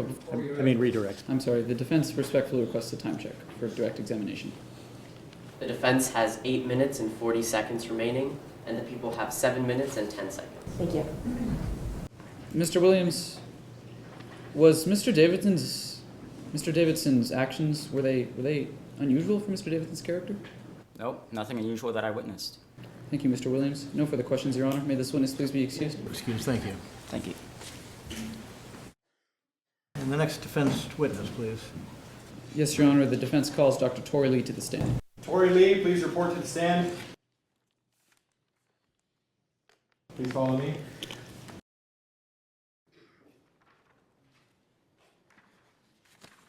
Please stand there. Please raise your right hand. Do you solemnly affirm that the testimony you are about to give will truthfully conform to the facts and rules of the mock trial competition? I do. Please state your first and last name, spelling out your last name for the record. Tory Lee, L-E-E. Please be seated. And for scoring purposes, my name is Wade Rianda. Once again, Your Honor, my name is Patrick Briley, and for the convenience of the court, this witness's statement can be found starting on page 41. May I proceed? Yes. Good afternoon, Dr. Lee. Good afternoon. Please introduce yourself for the court. My name is Tory Lee, and I'm an independent forensic pathologist. Can you describe your experience for the court? Yes, I received my medical degree from Peaksville State University. I've spent 14 years as a forensics expert in San Francisco, and since then I have started my own consulting firm for forensics. And how are you involved in this case? I was asked to evaluate and determine the cause of death in this case, and so I reviewed all medical and police records. I also examined all physical evidence with the exception of the victim's body. Was Dr. Morrison's report involved in that evidence? Yes, it was. Now, Dr. Morrison opines that the blood on the defendant's belongings was a result of Mr. Thompson's Mr. Thompson's head wound. Do you agree with this? I do not. I believe that this is consistent with the nosebleed that Thompson suffered earlier in the day. Directing your attention to Exhibits C, D, and E, can you explain the blood spatter on these clothes? Yes. As you can see on the exhibits, all the blood is on the left side of Mr. Davidson's clothing. This is consistent to him standing to the right of Thompson when he was punched. Now, Dr. Lee, I'd like to direct your attention to the exhibits once more. Yes. Do you recognize Exhibit F? Yes, this is a photograph of Davidson's bloody walking stick. Did you find any of... I'm sorry, strike that. Can you explain the numerous blood spatter marks in the defendant's walking stick? Yes, as you can see on the top, the blood spatters are smaller than those on the bottom. This is what you'd expect from blood falling from above onto an upright walking stick. Did you find any of Mr. Thompson's fingerprints on the walking stick? Yes, I did. Did you find any of Mr. Thompson's skin cells on the walking stick? Yes, I did. And now, did you find any of Mr. Thompson's skin... I'm sorry. Did you find Mr. Davidson's skin cells underneath Mr. Thompson's fingernails? Yes, I did. And how do you explain the presence of these skin cells? These skin cells likely survived from the confrontation at the farmer's market, as skin cells can stay under fingernails for 4 days. And did you find any additional fingerprints on the walking stick? Yes, I did. There was a set of unknown fingerprints at the end of the walking stick, as if it were used as sort of a baseball bat. Now, do you recognize Exhibit G? Yes, I do. This is a photograph of the tree branch found near the crime scene. Could this have been the murder weapon? Yes, it fits the size specifications and it contains enough blood to be the murder weapon. Did you find any fingerprints on the tree branch? I found partial prints, but I wasn't able to salvage them, as can be the case with rough surfaces such as the bark on the tree branch. Now, Dr. Morrison claims that the wounds on Mr. Thompson's body are consistent with a right-handed attacker attacking from the front. Do you agree with this conclusion? This is correct, but the wounds on the victim's temple, as well as the defensive wounds on the hands and wrists, are also consistent with the left-handed attacker attacking from behind. So, Dr. Lee, can anyone say for certain the handedness of the attacker? No, as the evidence is consistent with both a left-handed attacker from behind or a right-handed attacker from the front. And can anyone say for certain what was used to kill Mr. Thompson? No, there's not enough evidence to conclusively say which was the murder weapon. Can anyone say who killed Mr. Thompson? No, there's not enough evidence to conclude anyone as the murderer. Thank you, Dr. Lee. Your Honor, no further questions. Cross-examination? Yes, Your Honor.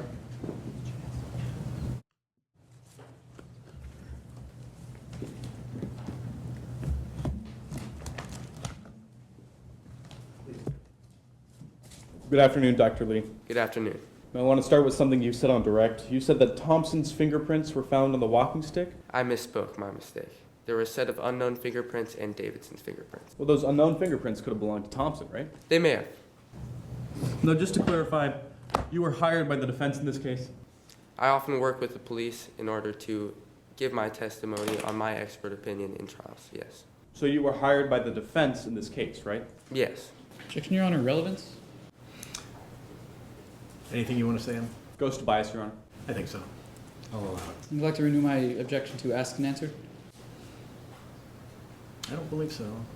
If it is, it went right by me, so I'll have to All right, overrule. thank you, Your Honor. Okay. Just to be clear, is it in evidence that Dr. Lee was hired by the defense? Yes. You used to be a medical examiner for the city of San Francisco, right? That's correct. So 14 you know, years. excuse me, so you know that medical examiners perform autopsies?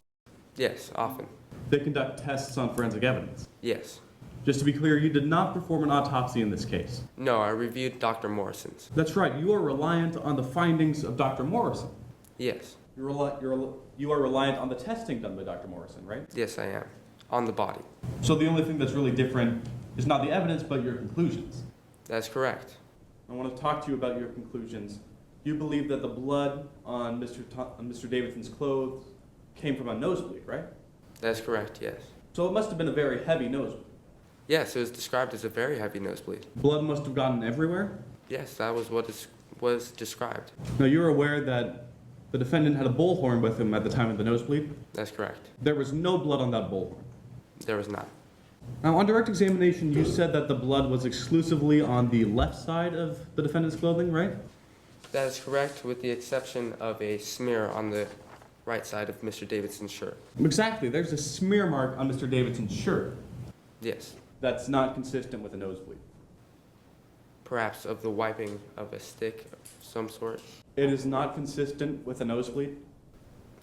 Not from the splatter from the nosebleed, no. You do believe that the walking stick could be the murder weapon in this case, right? It is a possibility. And you agree that if the walking stick was the murder weapon, the defendant could have been the murderer? He could have been, yes. Nothing further. Any redirect? Yes, Your Honor. Dr. Lee, if the walking stick was the murder weapon, who could have been the attacker? It could have been anyone, as there was a set of unknown fingerprints, as well as the defendant's. So can anyone say for certain who the attacker was? Objection, Your Honor. Asked and answered. I think in view of your cross-examination, it's fair. Overruled. Thank you, Your Honor. Did you have an opportunity to answer your question? No, I did not. My question. So no one can say for certain who the attacker was? No, there's not enough evidence. Thank you, Your Honor. No further questions. May this witness please be excused? Yes. Thank you. You're excused. Thank you.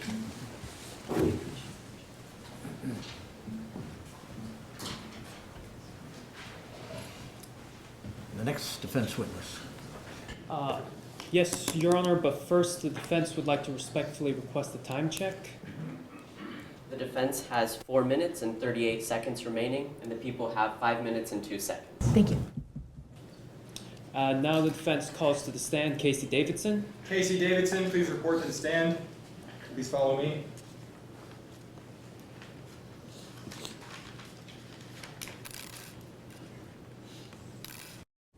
Please stand there.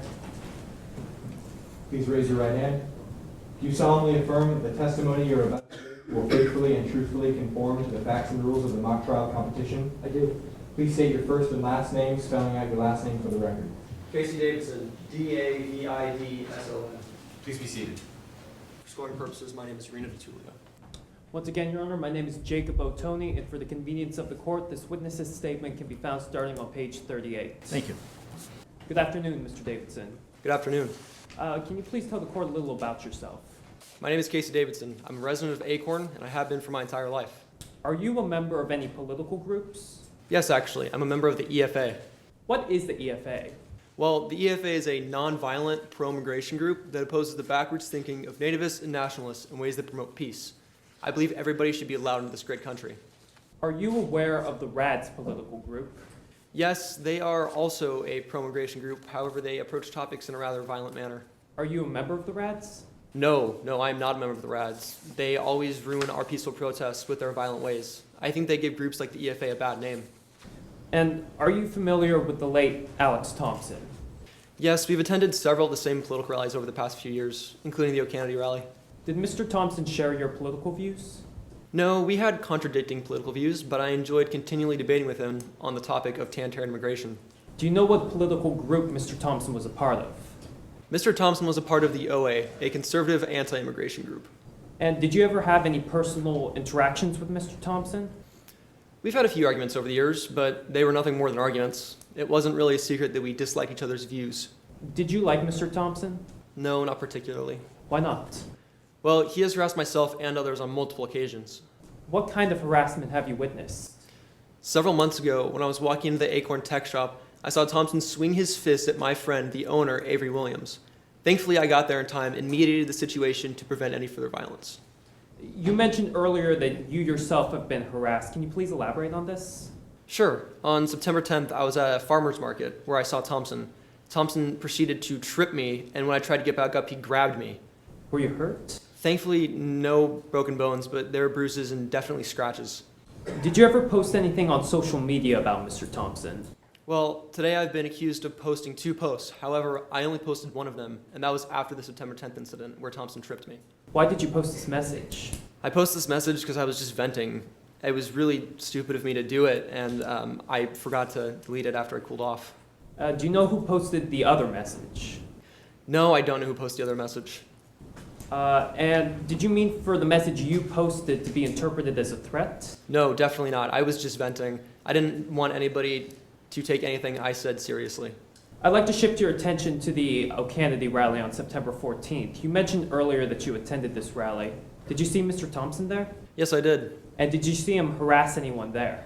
Yes, actually. At around 9:50 that morning, I saw Thompson cross the police line and start throwing eggs at people wearing Tantaran hoodies.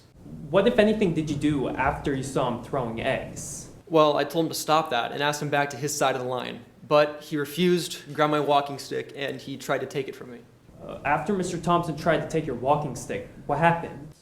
Someone I didn't recognize came up from behind Thompson and punched him in the nose really hard. Did you see where Mr. Thompson's attacker went? No, I never saw him again. After Mr. Thompson was punched, what did you see? His nose started gushing blood everywhere, all over my clothes and shoes. Thompson even had to hold on to my walking stick so he wouldn't fall over from the blow of the punch. And then just chaos erupted. What do you mean by chaos? Everybody, including myself, was getting pushed around quite a bit, and in the midst of all of that, I lost my walking stick. What did you do next? Well, in an effort to drown out O'Kennedy's speech, I wanted to start a chant with my bullhorn. Unfortunately, my batteries were dead, so I took the chance to go to the Acorn Tech Shop and buy new batteries. At what time did you purchase these batteries? I'd have to check my receipt, but I'd say around 10:10 in the morning, give or take a few minutes.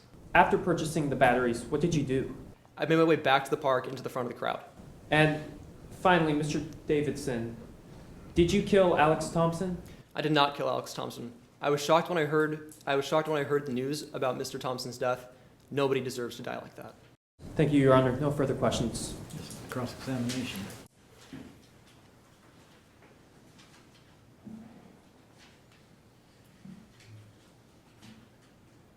You may go. Good afternoon, Mr. Davidson. Good afternoon, ma'am. Now, on direct examination, you said that you witnessed Mr. Thompson try to punch your friend, Mr. Williams? That's true. That made you mad, right? I thought it was uncalled for. And on September 14th, you saw Mr. Thompson throwing eggs at people? I did. That made you mad, right? I thought it was uncalled for. Well, you even screamed at Mr. Thompson, "Get back on your side of the line or you'll get what's coming to you." I was just telling him to get back on his side of the line so he wouldn't get arrested by the police. Mr. Davidson, you said, "Or you'll get what's coming to you." The police were coming for him, ma'am.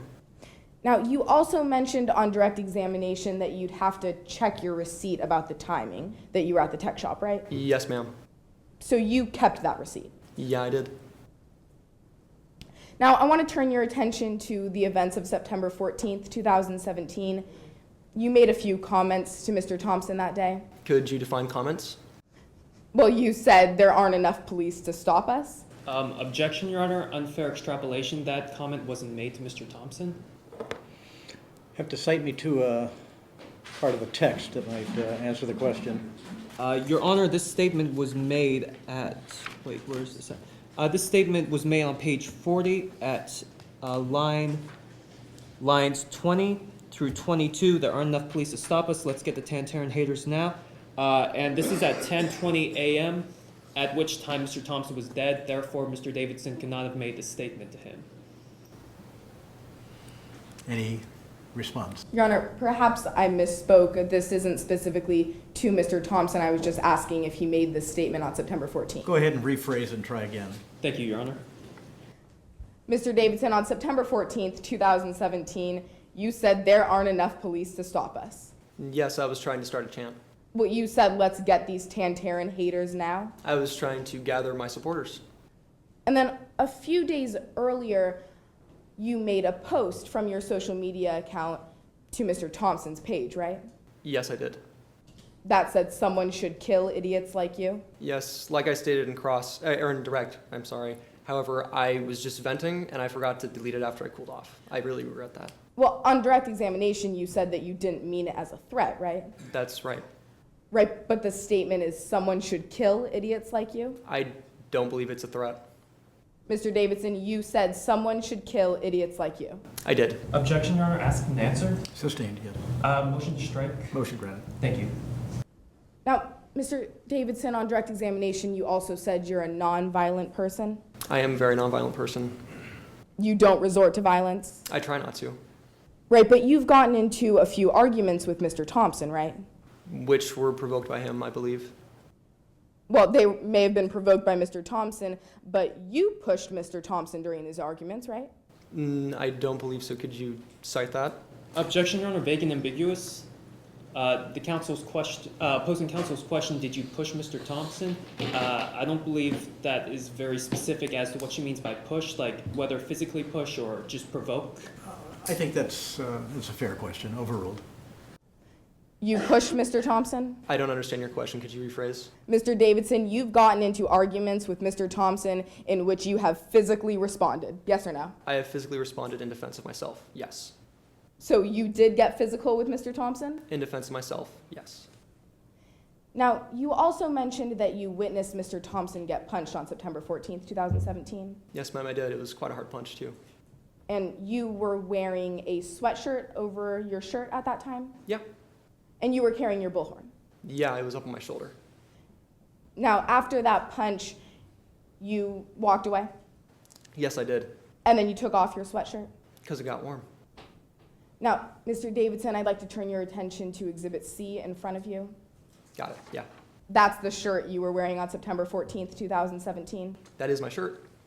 There's blood on that shirt? In the bottom left-hand corner, yes, ma'am. There's also blood on the right-hand corner, right? Yes. And that was the shirt you were wearing under your sweatshirt when Mr. Thompson got punched? Yes, but my shirt was untucked, so that explains the blood on the bottom left-hand side of the shirt. Well, Mr. Davidson, you never said that your shirt was peeking out from under your sweatshirt, right? Yes, I did. It was untucked. Mr. Davidson, you were wearing a sweatshirt on top of that shirt when Mr. Thompson was punched. Yeah, I was. Now, I want to turn your attention to Exhibit F. 1 second, count. There it is. Yeah, go ahead. That's your walking stick? It is my prized possession. Nothing further. Any redirect? Yes, Your Honor.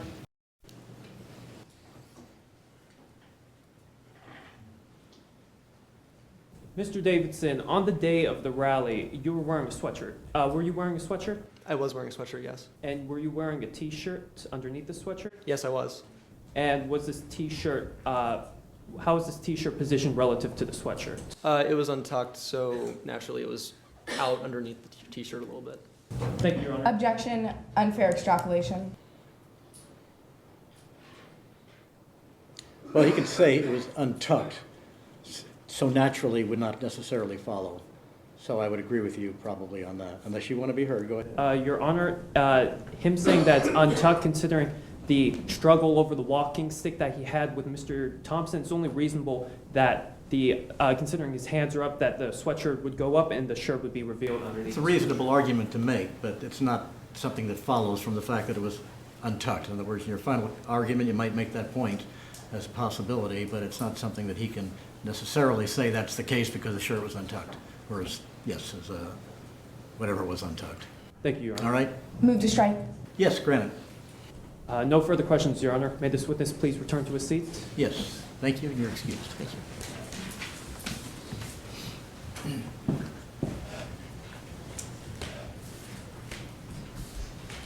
you. Does the defense have any further evidence? No, Your Honor. The defense rests. And then we come to the time when the attorneys can give their summation, their final argument, and we'll start with the people. May I first request a time check? The people have 5 minutes and 42 seconds for closing, and the defense has 6 minutes and 17 seconds. Thank you.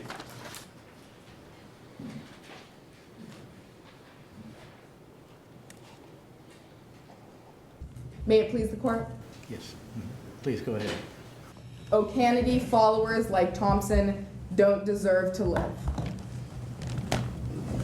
The defendant's words months before Mr. Thompson was killed. Someone should kill idiots like you. The defendant's words days before Mr. Thompson was killed. You'll get what's coming to you. Moments before Mr. Thompson was killed. Here's my chance. The defendant said as he followed Mr. Thompson to a secluded area of Acorn Park with his walking stick in hand. Your Honor, the defendant told you himself. He saw his chance on September 14th, 2017, and he took it. The people have charged the defendant, Casey Davidson, with the first-degree murder of Alex Thompson. To meet our burden, we had to prove beyond a reasonable doubt that the defendant willfully, deliberately, and with premeditation killed Alex Thompson. Your Honor, willfully means that the defendant intended to kill. And you heard on the stand today by both experts in today's case that Alex Thompson was hit twice. If the defendant didn't intend to kill with the first blow, he did with the second. Your Honor, deliberate means that the defendant weighed out his options and decided to act in that moment on September 14th, 2017, and the defendant told you himself that that was his chance. Your Honor, for premeditated, not only do we have the comments made by the defendant months, days, and moments leading up to the time that he murdered Alex Thompson, but we also know that the defendant was stalking Alex Thompson. You heard from Detective Carroll and from Morgan Bonderman today that in the 2 weeks leading up to Mr. Thompson's death, the defendant was seen outside of his warehouse late at night. Your Honor, for months the defendant was planning this murder, and on September 14th, 2017, he took his walking stick, he saw his chance, and he killed Alex Thompson. Your Honor, that walking stick that the defendant just told you today on the stand belongs to him was found at the murder scene next to Alex Thompson's body, covered in his blood. Your Honor, there is no other item in this case that has Mr. Thompson's skin cells on it, Mr. Thompson's blood in that amount on it, and the defendant's fingerprints. And Your Honor, we know that there was a blood smear on that walking stick that belonged to the defendant that is consistent with one that's on his shirt.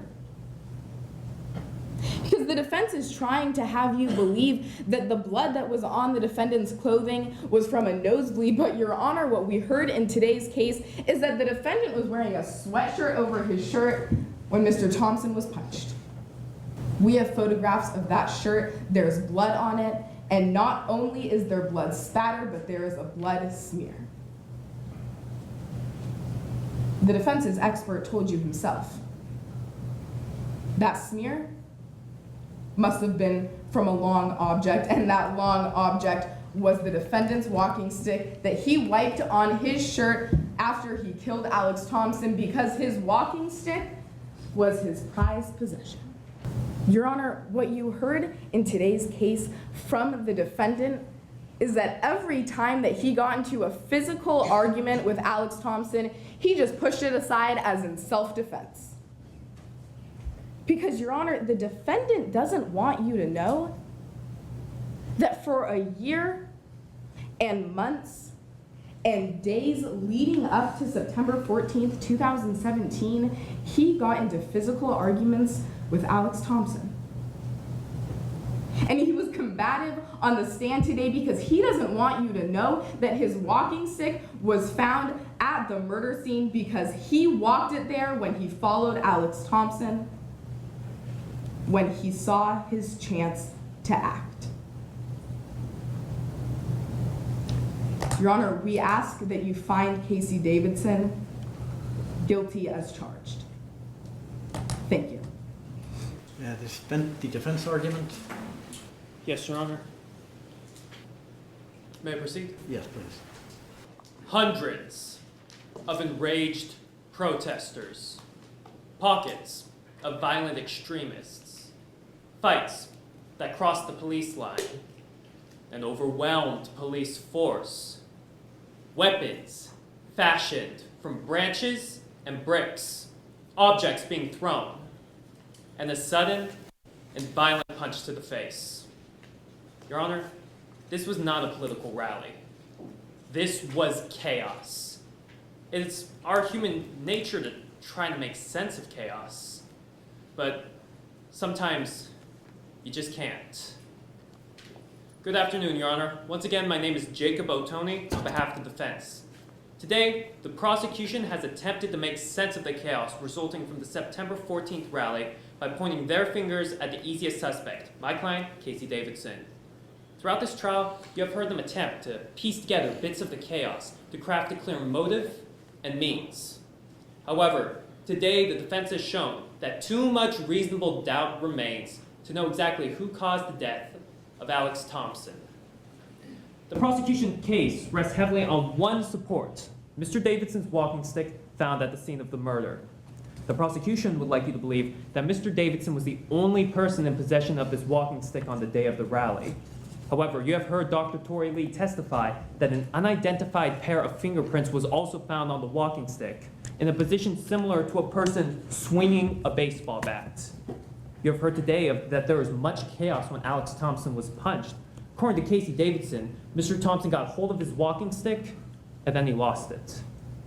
Your Honor, it's not unreasonable to think that one of the surrounding, angry protesters, perhaps even the one that punched Mr. Thompson in the face, got hold of this walking stick and assaulted him later. Alex Thompson, himself an ultranet, had countless passionate and violent enemies. Nor is it unreasonable, Your Honor, that the heavily bleeding Thompson shuffled towards the restroom with a walking stick in hand, and an unknown assailant got hold of a tree branch and killed him, leaving behind an unidentified pair of fingerprints on the tree branch. The prosecution seems to want to discount both of these theories, putting an unreasonable amount of faith in the conclusions of Devin Morrison. However, all of Devin Morrison's conclusions carry significant reasonable doubt. As for Mr. Davidson's skin cells found under Mr. Thompson's fingernails, you have heard from both Casey Davidson and Morgan Bonderman that Mr. Davidson and Mr. Thompson were involved in an altercation just before Mr. Thompson's death that left them both with small cuts and scratches. According to Dr. Tori Lee, skin cells from such an altercation can remain under the fingernails for 4 days.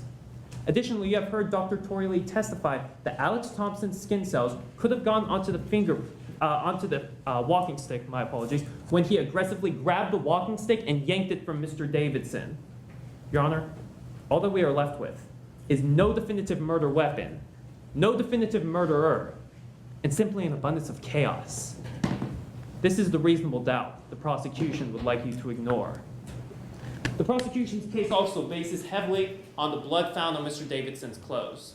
However, they ignore the gushing nosebleed from Mr. Thompson as testified by Hayne Rodriguez, Morgan Bonderman, and Casey Davidson when Mr. Thompson was attacked in the park. This nosebleed left large blood droplets on the grass as testified by Morgan Bonderman and on the shoes of Hayne Rodriguez, who wasn't even an active participant in the conflict. Your Honor, it's not unreasonable to think that when Alex Thompson grabbed and yanked away Mr. Davidson's walking stick, that blood gushed onto his clothes, including a smear across his untucked shirt. Now, Your Honor, the prosecution also brought to the stand Hayne Rodriguez, who made the hasty assumption that Mr. Davidson's statement, "Here's my chance," was somehow connected to Mr. Thompson's murder. Despite Mr. Rodriguez's implications today that these events were almost simultaneous, remember, in his witness statement, it says, "I saw Thompson talk to someone for a few seconds and rush towards the back of the crowd in the direction of the restroom in Acorn. A couple minutes later, I heard Davidson say, 'Here's my chance.'" These two instances were separated by minutes. Your Honor, it's illogical that these two instances are somehow connected. It's far more logical that Mr. Davidson was simply saying it was his chance to buy batteries. And as far as Morgan Bonderman's testimony that she saw Mr. Davidson's car outside Mr. Thompson's warehouse late at night, Your Honor, don't forget that Mr. Bonderman was unable to identify if Casey Davidson was even in the car. And it was late, and it was dark, and she had only seen Casey Davidson twice before then. And Mr. Davidson is not even the only driver of this vehicle. Your Honor, Calcrum 224 states that in cases dealing with circumstantial evidence in which two or more reasonable conclusions can be drawn, in which one points towards innocence and one points towards guilt, you must choose the one that points towards innocence. The prosecution wants you to believe that there is one simple interpretation to the evidence, but Your Honor, that's simply not the case. Hundreds of enraged protesters, pockets of violent extremists, fights that crossed the police line, an overwhelmed police force, weapons fashioned from branches and bricks, objects being thrown, a sudden and violent punch to the face, and the conviction of an innocent man. Your Honor, we cannot add to the chaos. Therefore, we implore you to find Casey Davidson not guilty. Thank you. Do people have some rebuttal? Yes, Your Honor.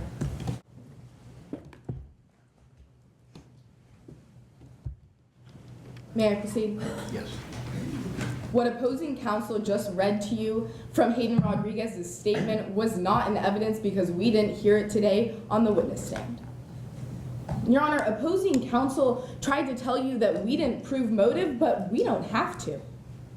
But make no mistake, Your Honor, what we do know is that Mr. Thompson started fights with the defendant.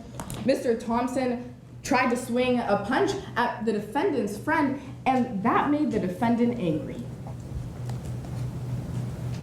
Your Honor, even if we can't make sense of the chaos that opposing counsel is trying to tell you, the evidence that we have in today's case can. The defendant's walking stick was at the crime scene. His fingerprints were on it, the victim's skin cells were on it, and there was a blood smear on his shirt, and you can't explain that. We ask that you find the defendant guilty as charged. Stop. Time has expired. Thank you.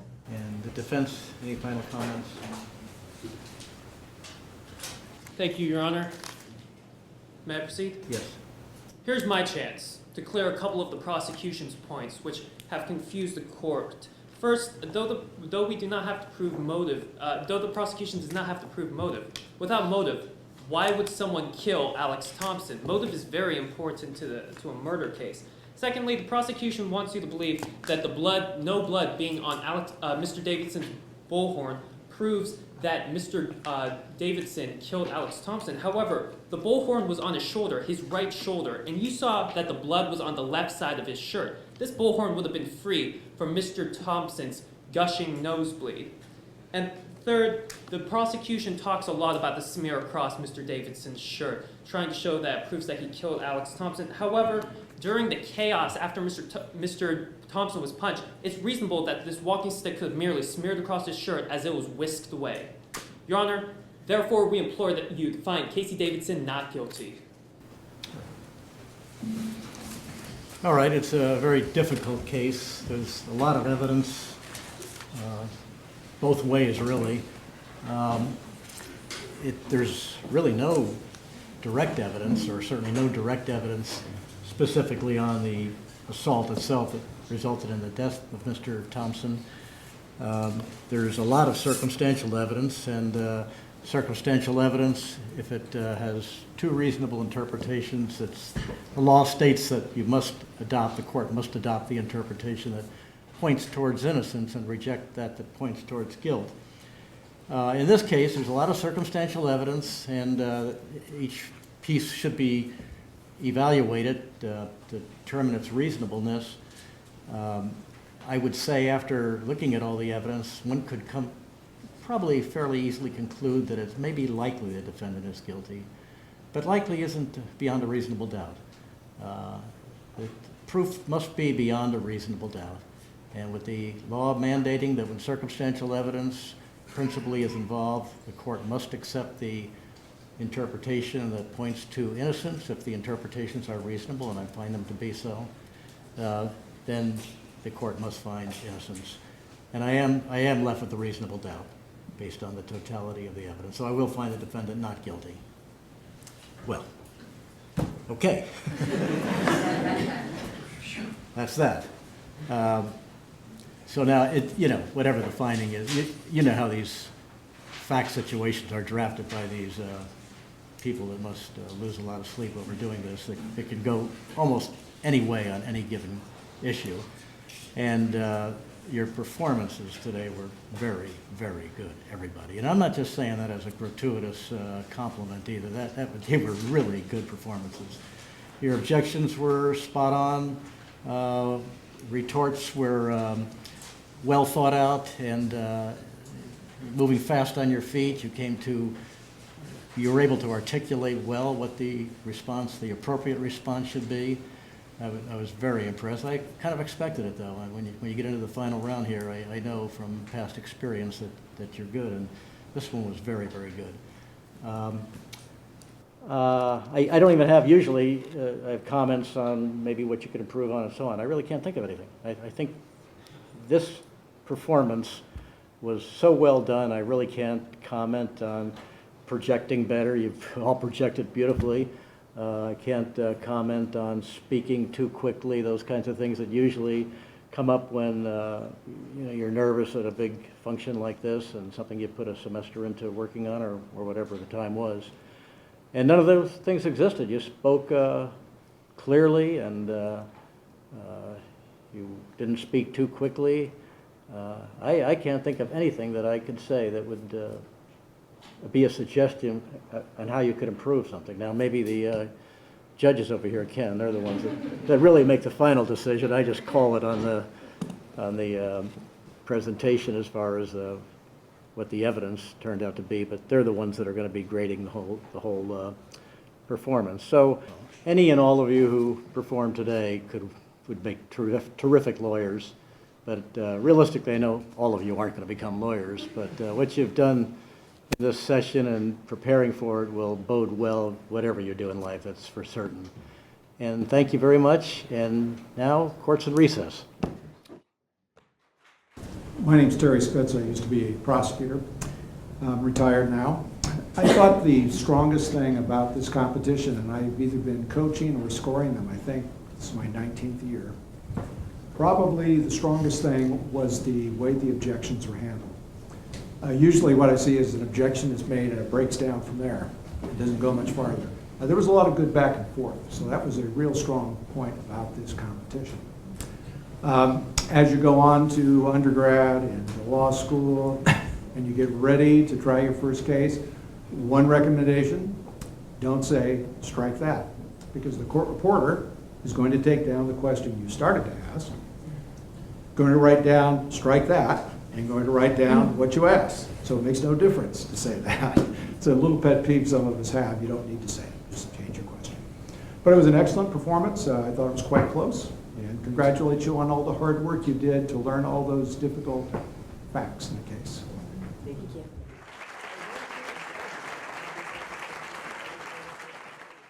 All right, we'll get right to the third place winner. And this year, third place goes to Pacific Grove High School.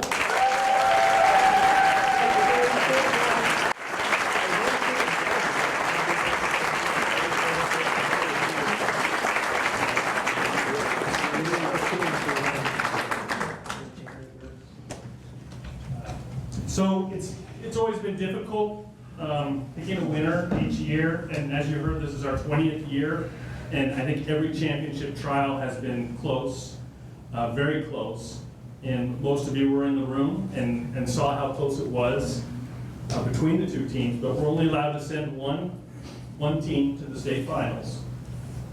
So we have to pick a winner, and right now though, for second place, this year we're going to recognize Palma High School.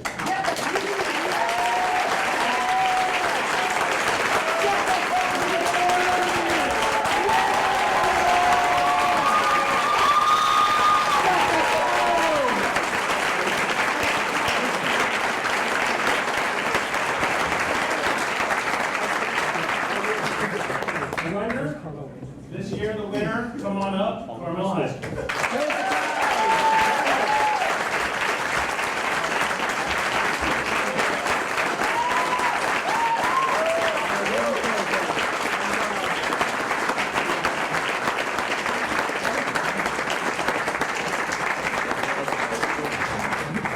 This brings to a close another fabulous year. Thank you all for coming. What a great day.